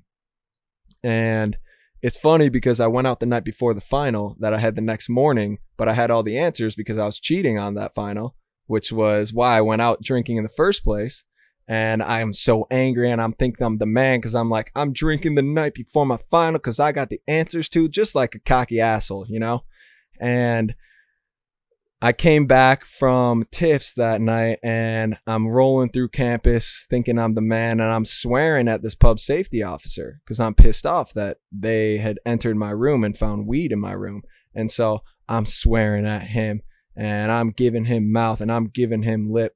And then I clearly get caught, and not caught, that's the wrong word. I get what I deserved and I get written up, and my parents drove up that weekend because they had found out because I had called them in the middle of the night after I'd got in trouble, and they drove up the next day because they're like, you are not going back to school, mister. You are not going back to school. You do not know how to handle college. And so I still needed to talk to Caruso about it before I left home. And so my parents and I walked over to the Arc, and everything's locked because it's the last day. And Rachel Caruso walks out of the facility that like you walk out of the cardio room and you can see the football field right there. Yeah. Mm-hmm. And she walks out and she can see I'd just been crying. I just looked like the worst thing had ever happened to me. And I got my two parents there, so it's not a good situation to be in. And all she says, she looks at me and she says, everything is going to be okay. Winks at me and just leaves. And I think that was her way of telling me like exactly what she said. Like, you did something clearly fucked up and you're going to have to take ownership of it, but it's going to be okay. And so like he loves to go back and joke about that. And so I was just telling John like that, like I was telling him much more in depth on like just like who I was and how I thought of myself and all of these different things and what wanted to make me change and like and things I've talked about quite a bit. And then he started going into like his own personal struggle and things related to Lori and unrelated to Lori, and just like it was a very I love talking to parents. I love talking to parents because they take conversation serious. So like when your parents come into town, I love talking to them because they take conversation serious and they don't take it for just an off the cuff thing. Like a lot of us, I'm not talking about us. I think there are times we do, and there's times like it's good to do that. But I love having in-depth conversations because especially from adults, you can learn. As Coach K says, he's got all types of more experience than we do. Like there's a lot of life He's not us and we're not him. Exactly. And we can learn from that.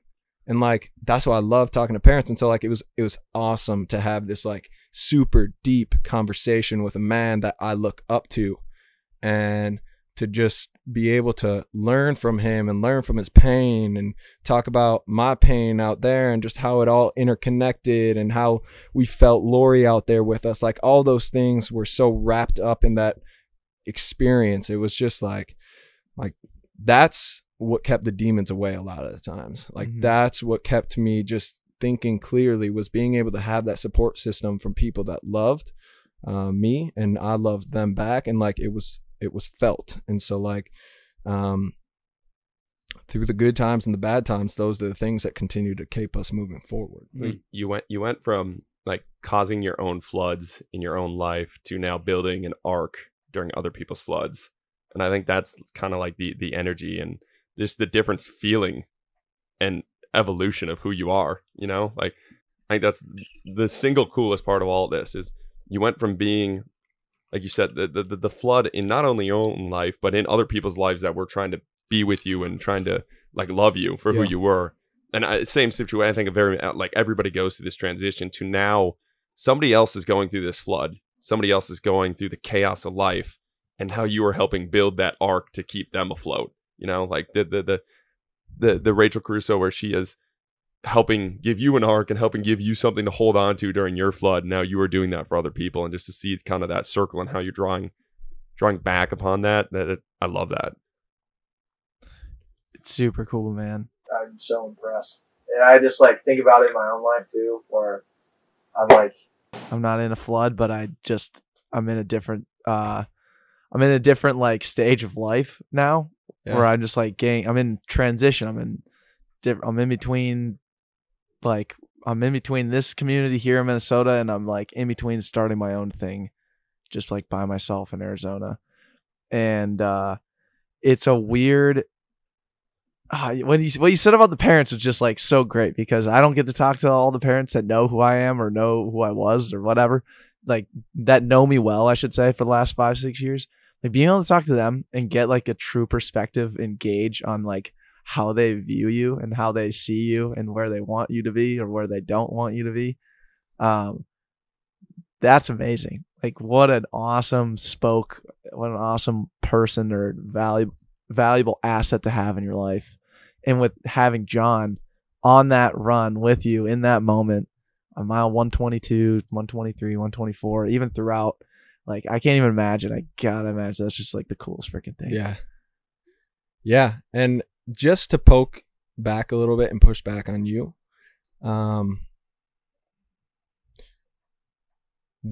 so you are in a different place right now and you are sort of on your own. Do you feel that you have to make a decision between who you are and who you think other people want you to be? No, not really. I have the similar problem with being selfish. So I'm always thinking about what's going to be the best for me in terms of just like internal purpose, who I am, that kind of stuff. Because I do think about that a lot. Because I noticed you've had some tension, maybe not tension, but feeling of being a misfit within your company.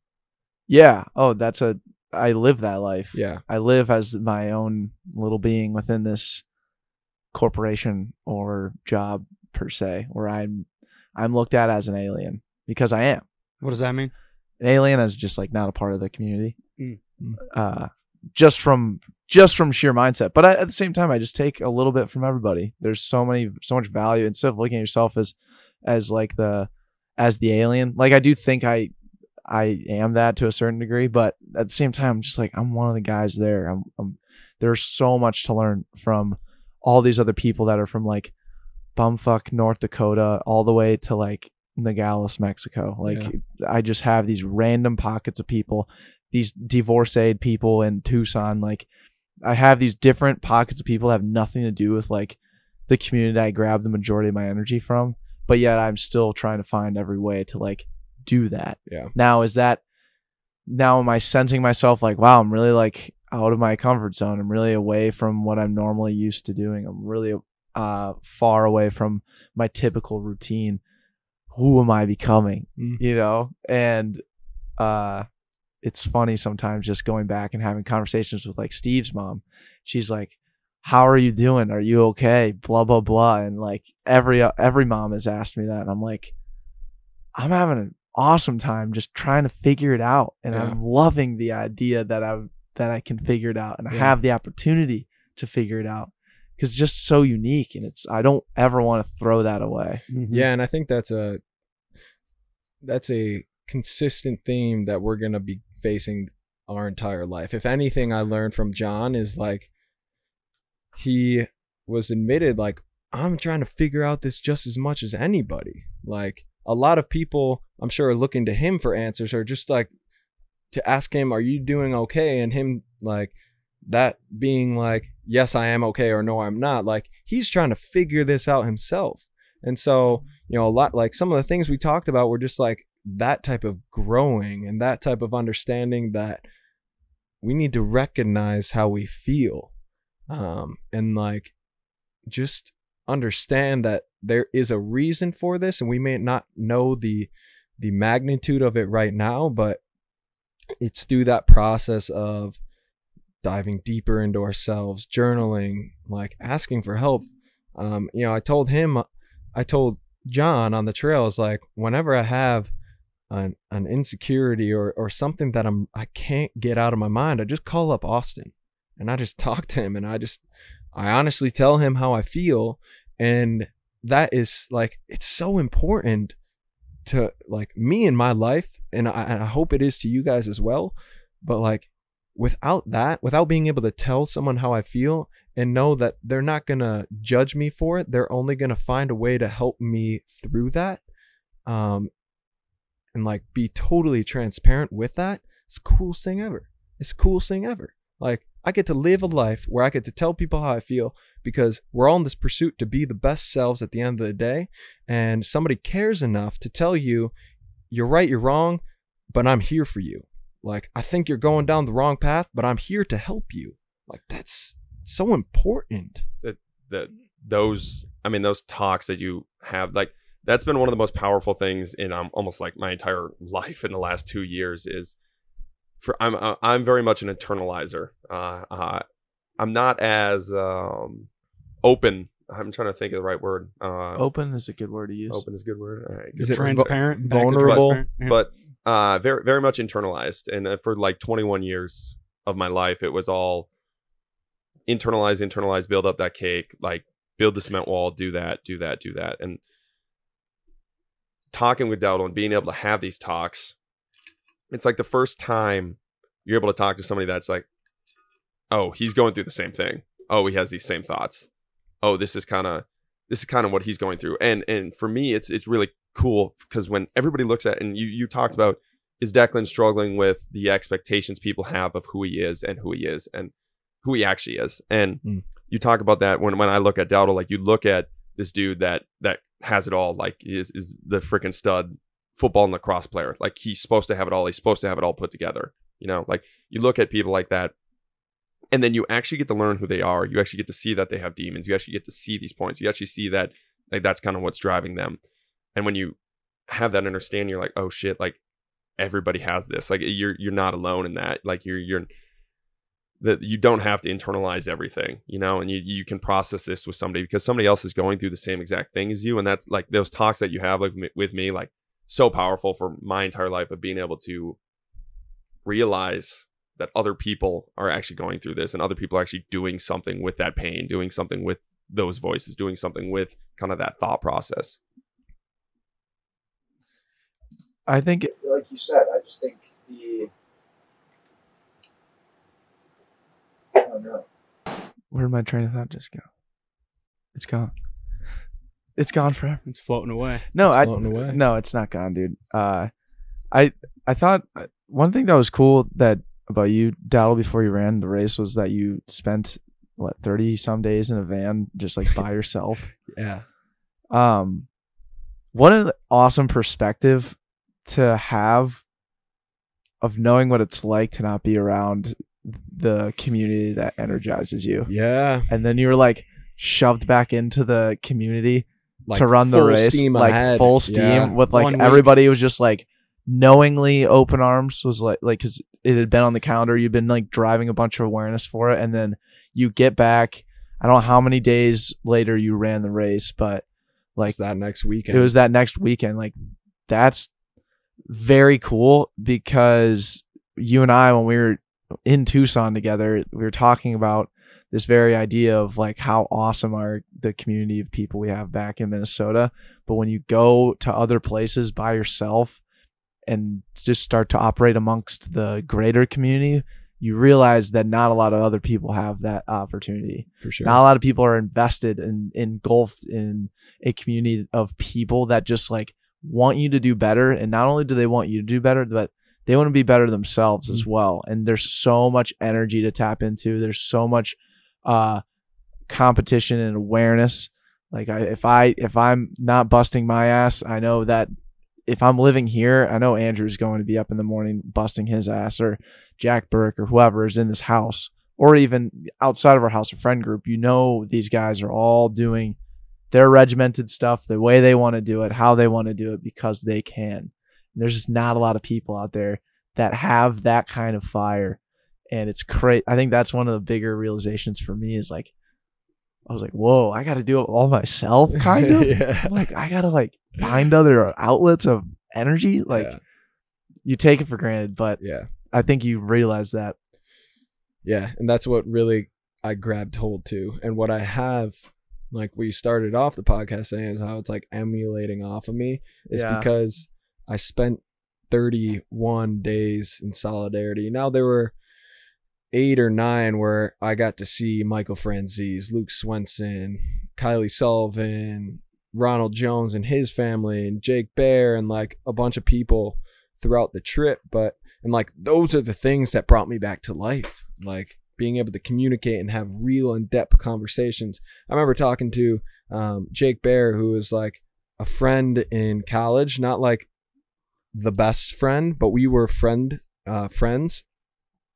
And like being able to go on a run with him and just go for a 10-mile run and just talk about life, and then go back to his house and talk to his mom, who I'd never met before, and stay up till 3 a.m. talking to this mom and telling her about how I cheated my way through school, and like how all these like things that I was like, I don't care, like this is who I am, but like this is how I'm learning from it.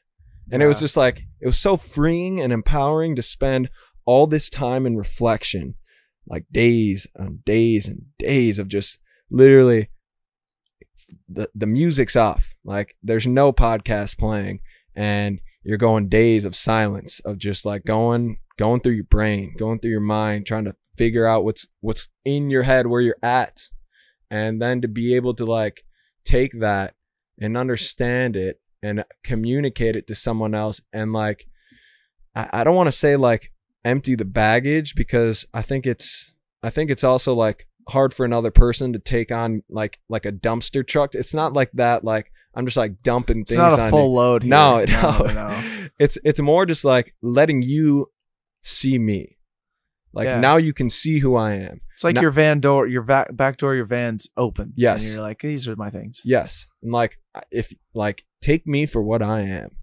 Yeah. But this is who I am. Yeah. And I'm not afraid anymore for you to know these things, because that's what got me to this point right now. Yeah. And we spent hours talking about faith and talking about God, and like, she's very religious, and I'm more like the spiritual. I'm trying to figure out who my God is right now. But it was so empowering knowing that just being honest and upfront with people and letting them see who you are, what leads that conversation, like how much deeper that conversation can go, because you allow yourself to open that depth, like open that door of depth, like and so like that, like, so I tell you guys I love you. Like I tell you when we carve pumpkins, I'm just sitting there, I'm like, this is life right now.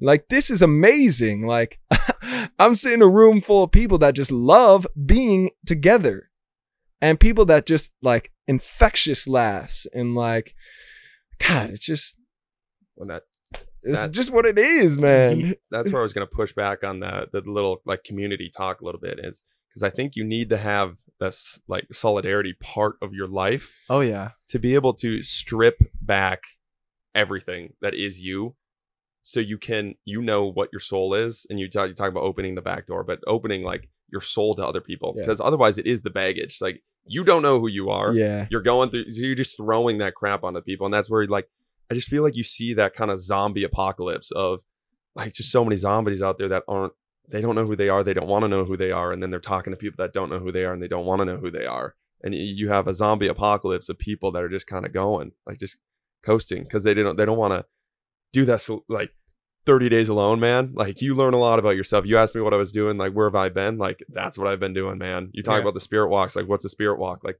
yeah, what's a spirit walk? Walk alone by yourself for an hour, put on like just walk alone. It's same as running, same thing that you do, but can you walk alone and breathe? And when you breathe, what's that breath telling you? Like, oh, you're a little lonely. Like why are you lonely right now? Like you're breathing, you're looking at things. Like, why are you feeling these things right now? Like, what is that?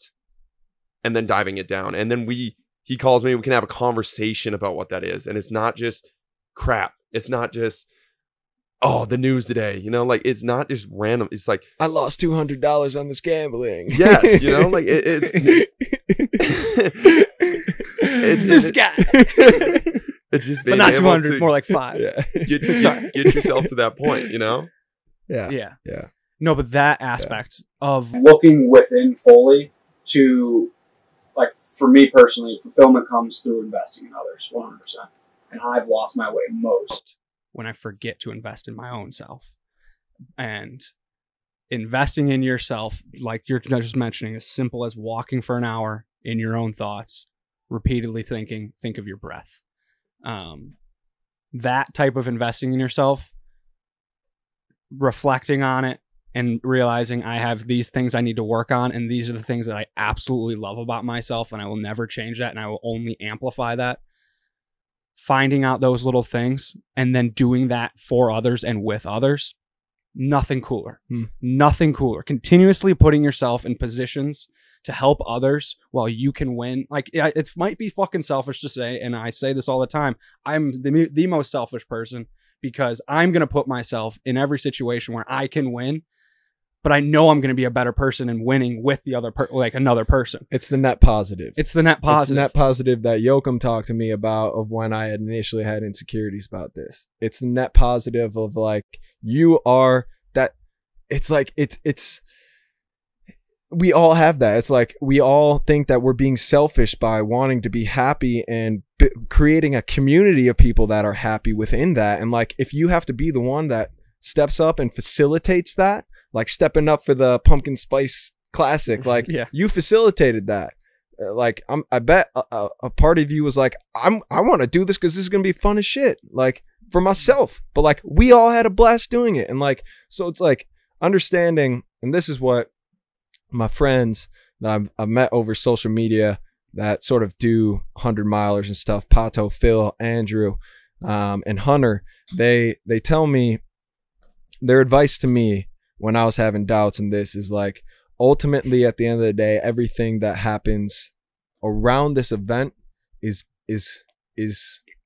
an addition. It's extra. Like it's only gonna come from like when you're in that deepest, darkest cave, like what's really gonna get you out of that is not us. It's not your friend Austin.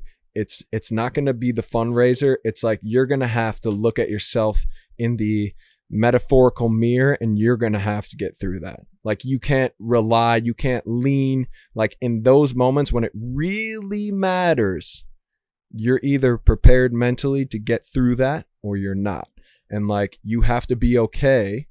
You have to be okay with not seeing that as being selfish, but seeing that as like, in order for you to change the world, you got to change yourself. And in order for you to bring light to the world, you have to bring in light internally. Like you got to do that with you first before you can affect other people. Because if you spend too much time or you spend all your time in all these other things and you neglect yourself, those things are going to crumble down because you failed to do your own work.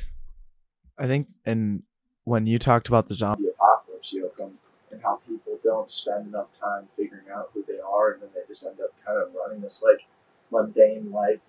And I don't want to say that to anybody who's having a blast out there, not knowing who they are, but I'm sure there's plenty of them out there. That's all of us. Yeah. But quite frankly, Yeah.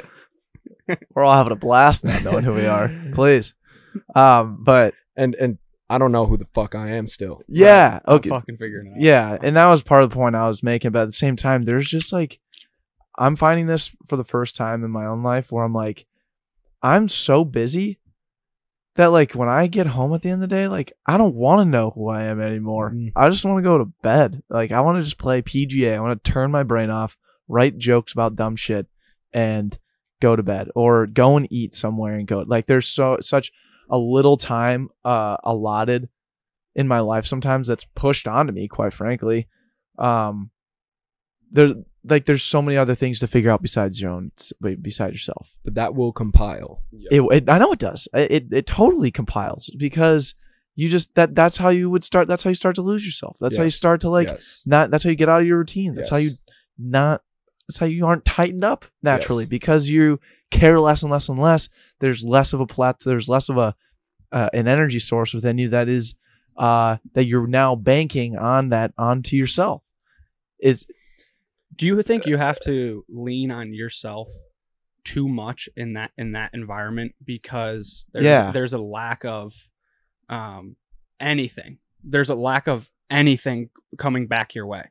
Like like the amount of positive reinforcement, and this might sound so fucking lame, but the amount of positive reinforcement I hear in a given day from someone like Matt Christensen or Jonah or you two sitting across from me is mind-boggling. I mean, it's constant like, hey, fucking love what you did. I think you could be better, but fucking love what you did. That happens every single day. And when you're out in Arizona, you're around people in the construction industry who have a thick-headed, egotistical, stubborn mentality where it's like, I live a hard life. I live a hard life. So what I do is gritty, and what you do in anything that involves a color, a rainbow, is lame, and that's no fun. Like whoever does that, they're belittled. I just don't know anything about it, so I'm not gonna care. I'm not gonna care. And then you're in an environment where you live with people that they're probably happy people, but they don't necessarily understand you, and that's just kind of consistent. Yeah. So from a person that knows you deeply, like I'm struggling to figure out that community aspect. Like when you have to lean on yourself every single day to get through it, and then you get home and you're exhausted. It's hard to see that gonna habitually. And I'm curious if you, are thinking about how to break that mold. What do you do kind of to break that mold? Do you need more help in other aspects? And I don't want to turn this into an intervention, but I'm curious. No, but that's a good point, because especially after he's just saying like, I just want to turn my brain off. Right. Are you more busy out there than you are back here? Or is it exactly what he's saying is like, when you come back here, what I think you had said earlier is that support gives you life. It gives you energy. I get energy off of other people. Exactly. Yeah. So it's like, what is that? Like what is that? How do you break it? Yeah. How do you find you more consistent? I don't know. I don't know if it's finding me more consistently. It's just like finding that alternate, that voided energy source that I don't have. And the way I've been doing that is just like meeting new people. Like when you brought up talking to that Jake Bear's mom until 3 a.m. was that who? Yeah. Like I related to that so much, because I can't tell you how many people I've introduced myself to, and they ask you like the "Who are you?" question. You're like, yes, like I can't. I get so excited talking about it, not because I'm like braggadocious or egotistical on myself, but just like they're like interested, and they, again, older people who are fairly successful that have been through a couple different stages of life and see me as this 24-year-old youngster. Like that's an awesome. I love being in those situations, because I'm gonna put all my cards on the table and ask for help, like, and ask you what you think, and you're gonna, and based on your answer, I'll have an idea of whether Yeah. whether you've listened to me or know me or not. But like that has been my favorite part about, and the different energy that I've gotten is I've got 7 or 8 different people that have just met me for the last 6 months that are like, this is the only Declan that I know. And this is where he's going. And like, this is what I see in him. And that's all based off of what I've told them. Mm-hmm. And that's just me saying, I want to go like, I want to be a comedian. I want to be a podcaster. I want to like be a business owner. I want to like immerse myself into that. That's what I want to be. I'm working in this construction job. They understand that. They ask me about that every once in a while, but at the end of the day, like they know where my intentions are. Yeah. Right. And that's just cool. I think it's just really fun. Yeah. No, I think that's lit. And I think I figured out my question now. How do you find people that are going to set the world on fire around you in that environment? How do you surround yourself with other people that want to set the world on fire in the best of ways and grab life by its balls and fucking go after it? You just they'll just naturally gravitate to me over time. That's how I kind of see it. I think that's where if you light your own world on fire, I mean, that's how we fucking surrounded ourselves with each other. You know, exactly. Like, St. Thomas, you contact with a ton of people, and there's 4 of us in this room. You know, like so. I think it's part of it is just setting your own world on fire. Yeah. And then people that are attracted to that fire and like pyros, they come walking up to like, oh shit, like this is kind of cool, and they start their house on fire. Yeah. That's really. It's just a process, man. It's gonna take some time. You know? The cool part is I'm at least going to an area where there's more like younger kids. They'll be able to set the world on fire a little easier. Their sparks are quicker, you know. Their sparks are far quicker, right? And I definitely felt that like when I started going to Tempe more often and whatnot. But that's where I will be going. So I'm excited for the whole journey. I think it's just fun, and it was just cool to relate to you with that on when you came into town, Mark. Like, hey, how are you like genuinely doing with this van life thing? And you had told me, you know, like it's fucking brutal sometimes, man. Like, and you're explaining some of the nuances, and I was like, interesting. Like, there's so many, like, just by talking to you and understanding like your version of van life, and you're roughing it, dude. You're roughing it tough, like very tough, very tough. Maybe a few more Reddit articles, subreddit pages you could have had in your bank, but we don't need to go down that route. You're better off for it. Oh yeah. But like even just going through that like logistical walkthrough of like those little details, you know, like those little details of your minute day-to-day life was so intricate, and like you could change them, you know. Hey Declan, I'm just looking for like a good night's sleep. Need like 1 a week. I was like, same. I was like, what about couch surf? You know, dad book I was mentioned it and said it was pretty sweet. Like, you know, pay a monthly subscription and then pay gratuity on your night sleeps. Interesting. I'll look into that. It sounds like exactly what I need. It was just nuts. Well, I think what the core of all of that is just intentionality. Making sure that you recognize, and we recognize when we slip back into that checkout phase when we really should be checking in and being intentional about that, and being intentional about what direction we're going. You know, like 2 days after this run, I wrote down, because I was having negative thoughts and I was like just headed mentally in the wrong direction and just not made great decisions throughout the day, just being lazy and whatnot. And you know, I wrote down, just as easy as it is to gain momentum in the right direction, one bad mistake of making a decision when you know you're making the wrong decision, but making that decision anyway, will lead you down the wrong path very quickly, and it will just continue. It will spiral down. So it's that intentionality and breath. Like you talk about breath all the time, and what gets you in that flow state. Like deep in the race, when Alex, my boss, came out to bike us to bike me in those last 21 miles, it was be intentional about your breath. Just breathe. Just breathe. Just breathe. And those 10-minute miles turned into 9-minute miles, turned into 7-minute miles. Like, damn, it was all breath, and it was all. It's weird because you talk about the zombie land, but it's like, are you doing zombie land and autopilot because you're trying to check out, or are you using your breath to check into something and tap into something so you can check out to all the shit that doesn't matter. Because when I was focusing on my breath and I turned those 10-minute miles to 9-minute miles to 7-minute miles running up 3 hills, those 7-minute miles were. Wow. 3 just uphill.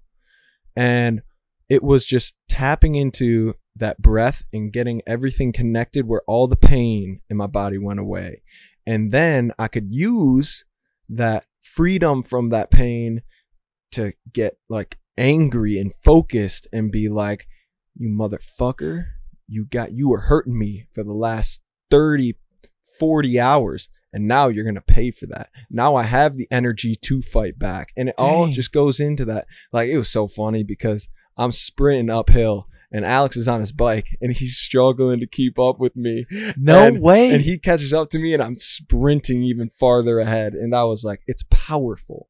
It's powerful because when you tap into all, that's what we said earlier. It's just when you continue to move forward and you start to figure out who you are and you breathe and you just get back to the basics. You drink your water in the morning. You get back down to that. And the demons lock the cage. They fucked up because they locked the cage and they're still inside. And now you got momentum and you got energy and you got life and you got love and you got all the people around you and you can continue to move forward and move forward with intention and get through that motherfucking obstacle, because no matter what, you are going to get past it, because at the end of the day, it's up to you. It's up to you. And when you can lean on people that care about you and you can feed off that love and that support, you can take over the world. And not take over the world of let's dominate everything. It's you can literally, the world is yours. The world is beautiful. Mm-hmm. I felt that. I felt that after today. I tweeted, I was just when you spend time with people that care about you, really care about you, the world tends to be way more beautiful. Today was so beautiful because I played my best game of golf today. Why? Because I was with people that it was just constant positivity, constant just life and cheering each other on, and it's life-changing in the simplest form. Amen. You just get back down to the basics. Just be. It's simple. It takes the load off, man. Right, it really takes the load off. Did you ever get that sense of that vibe of on the West Coast where it's just it's not as upbeat, but people are okay with just being sometimes? Did you ever get that sense? Yes and no. I mean, I was so busy. My head was here. My head was thinking about this event and thinking about raising money and thinking about getting my miles in and thinking about doing my job, because that was the first and foremost the thing I was out there to do. So I didn't have time to really check into anybody else. It was thinking about how that was great, because then I could really focus on myself. Yeah, running, your health. Yes. Yeah, sorry, that was a bad question. It has nothing to do with the West Coast. Just has this. I love this idea of just simplifying. Yeah, it's so perfect, because simplifying works in the craziest of times, and it also works when you don't got a lot going on, and they're both equally gratifying. And they're both required. There are times where your brain should be going a million miles an hour doing all kinds of stuff, but guess what? The times you remember, I always think about this. Times you always remember when you're having a fun time or when you're doing something important. The times you remember the most when you go back weeks from now to remember that moment, or that encapsulating event that you did. The moments you remember are the ones where you take a deep breath, remember where your feet are, and look around. Every time, no matter what it is. And I always challenge myself to do that once a day. Yeah. No matter what, how crazy my day is, take one deep breath, look at where your feet are, look up and smile. What do you got going on? It's phenomenal. What's that one moment for you? Do you have one? I have a few. I mean, the hug that Andrew gave me. Yelling at John when I just told him I'm never going to quit. Mm-hmm. And a few miles before that, I roll down the window and just see him going past me, and I just had like my arm extended, and he just like leans in as he's running by, and he goes, "Today's the day we go home," and just runs right past me. That's all I was saying. And the sun was just peeking up a little bit. Yeah, and that's what kicked off that like 5 miles. Is like, today's the day we go home. and I wanted to go home. Getting texts from Andrew, just like, oh man, I feel so bad. Like, but it was cool because your energy source was like Mark, your squad, and then like you're also running a social page, and you're just like watching his socials blow up. Right. The amount of interaction was incredible. Every single time I looked into the inbox or your inbox, it was like 6 notifications. Someone had just run the 5K. Reposting that was so fulfilling. Like I was stunned. Just from the variety of people, how many people in each photo live like Lori 5K. That was a beautiful thing to do, to keep everyone interacted. Just it was money. Yeah. So the hug was a great moment. The hug was a great moment. The yelling will never quit. That yelling, yeah, never quit. There was one moment when it was just before Finlayson. I just like it was a point where the trail crossed the street, and there was just nothing but like I'd just come out of the forest, and then out was just farm. And then it was going back into the forest. And so it was like this moment where I was at this intersection that probably 100 cars had passed by in the last 3 months. Like nobody's out there. And like I literally took that moment. I stopped. I took a deep breath, and I just did a full circle around. I was like, this is where I am right now. This is like, I'm so grateful to be in this moment right here. I wasn't thinking about anything else. It was literally just like I couldn't stop smiling. It truly was one of those moments. But it wasn't the most impactful because it was alone. The most impactful one was like hugging Andrew, talking to John, yelling at John, and then him running with me and not a word being said. And then what really has stuck with me the most is really gets down to the core of the impact that I truly wanted to have, was when we departed the state capitol. And that, I mean, there's 5 miles left when we got to the state capitol. 5 miles left, and man, when I got back from that, when I got to the capitol, I was jacked up, like most physically jacked up, because I had just gotten done trying to push the pace. And I'm just laying on the grass, and these 2 cops come up, and they're just like, because a lot of people were running marathons because it was marathon weekend, and they were just like, so you guys running the marathon? And we're like, well, we started in Duluth last night, and we got 5 miles left. And they were just like dumbfounded. And then Blake was describing the situation and what was going on, and that was cool. Like just to hear it from Blake's mouth was super empowering. And then like this is what I take with me is like we always fist pounded each other before leaving. Like before I left the aid station, whether it was alone or with someone else, we all fist pounded each other. Stay hot. Stay hot. And then later, as we got into that second day, a lot of it was just like we just went to hugging each other. Like we went to that, and then at that state capitol, when we had 5 miles to go and we're like, we got to get up and we got to go. There's people waiting. We got to go. We hugged each other. And I'm going to pass this off to you, Andrew, because I didn't know about this until you told me the next day. Yeah. And I was standing more on the outside. You, Blake, and John had a really cool moment knowing this was the last 5 miles. You guys had ran intermittently all day together. And this is the last 5 miles. Blake was going to take it on yourself with you, and John and I were going to meet you guys in St. Paul. And you guys all hugged, and it was like a really powerful moment, really powerful. And it was starting to hit me a little bit of like what we did, what we accomplished, and what we were about to accomplish, finish accomplish. And I walked to the car, turn around. John's at his car, and I say, "Hey, you just want to follow me?" And he's bawling. And then like it just hit me like a ton of bricks. I started bawling, and he walked up to me, gave me a huge hug, and was like, anything, Andrew, recommendation, whatever you need in life, I'm there for you. Thank you. And I drove the next 5 miles like on Marshall, just like going 20 miles an hour, like nowhere. I didn't want to be anywhere but John being right behind me and driving. And I was like, this is so beautiful. Thank you for everything that went on to allow me to be in this position, to have this impact, and just to be there. It was fucking amazing. Yeah, it really was. It's the coolest thing I've ever been a part of. It's the coolest thing I've ever been a part of. Yeah.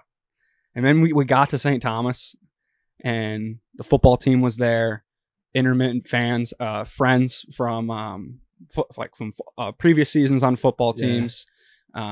People that you've interacted with over the last 5-6 years being here in Minneapolis. Families from around the Finn family. The Finn family, exactly. And then you ran in there with Blake down the ramp, like as you enter in a football game. So like, fucking cool. You got to run in that same way. It's fucking amazing. Yeah.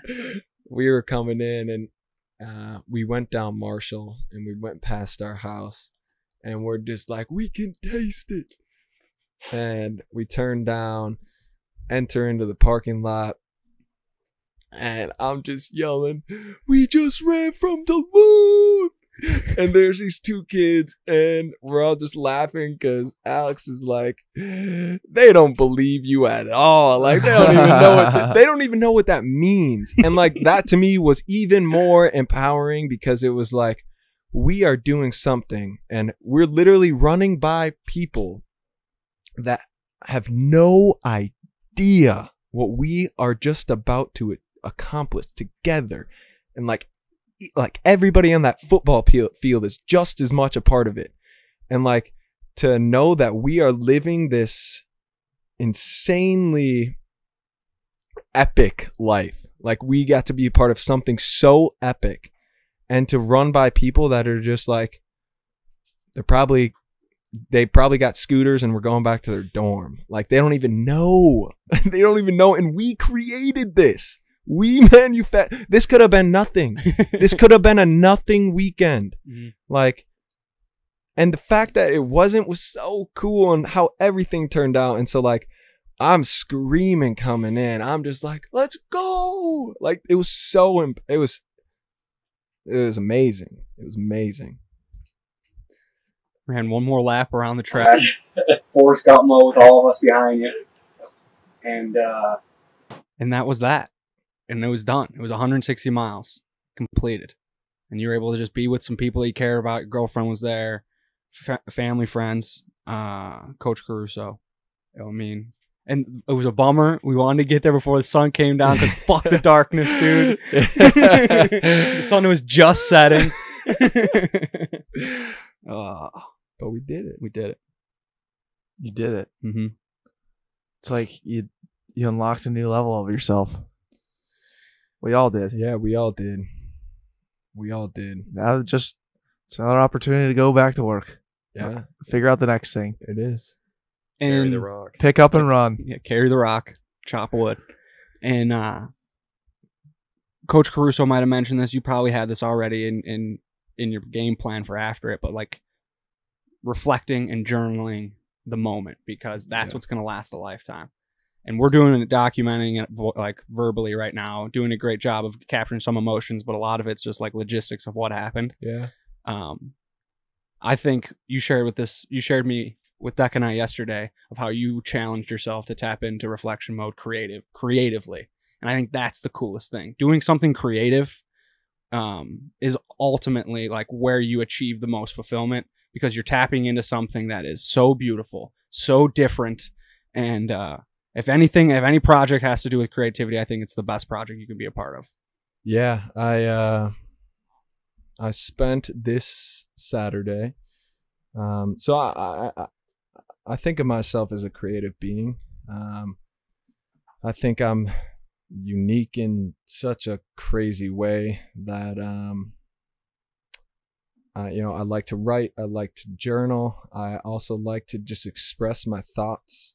One of the things that I was doing out on the road was just a different form of expression. Like I'd throw on a beat and I would freestyle. I'd freestyle for hours on just myself, like just trying to figure out who I am and trying to put it into a song, because a lot of times I struggle with trying to articulate it, even to myself. And when you throw on music and you can just be one with the rhythm, and you can like just blurt out whatever you want, like just let it come out and just let it flow. Like it's so powerful.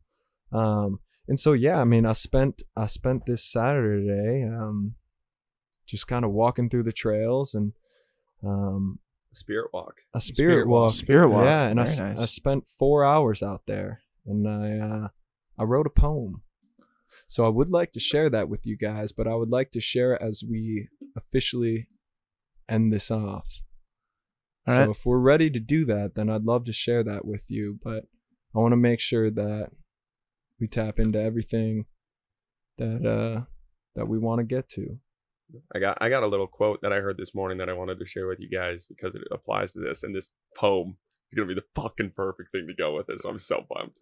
But it was I mean I heard it this morning. I got so dude. But it's not art if it's in your basement. And they were talking about how if you're continuing to hide that creativity that you have, that soul that you have, and to me, like it's not yours, man. Like these thoughts and these ideas and these words that come into your head, especially when you allow them to come into your head, like it's not yours to keep. Like that was given to you by somebody. Whatever you believe in, your God, your spirit, like whatever you believe in, it's kind of put in your head. And there's a lot of people that don't want to stir any waters. There's a lot of people that don't want to put that out there. And like it's not art until you put it out there. Like what you guys do is like art. You put it out there. Like what Dowdle does is art, and you just find your way to put art into the world and not keep it in your basement. And this poem is gonna be fucking perfect to continue that. To keep it not in your basement, to make sure people see your artwork, they see your soul, they see what has been put into you. Did you just grab that out of your back pocket? I did grab it out of my back pocket. Wow, that is what is in Mark Dowdle's back pocket. This poem. And I love that, because my heart is racing right now. And it is because I want to preface this with, this isn't meant to be good or bad. And I'm not going to come on here and try and save my insecurities by saying, this is just something that I wrote, it's not that good. I'm not going to tear it down as a way to save my insecurity. This isn't good or bad. It just is, it's me. This is how I feel, and this is how I expressed it. So yeah, on that note, it's been a pleasure, guys. And I really do appreciate you guys. Love you, Dowdle. Love you guys. Love you, man.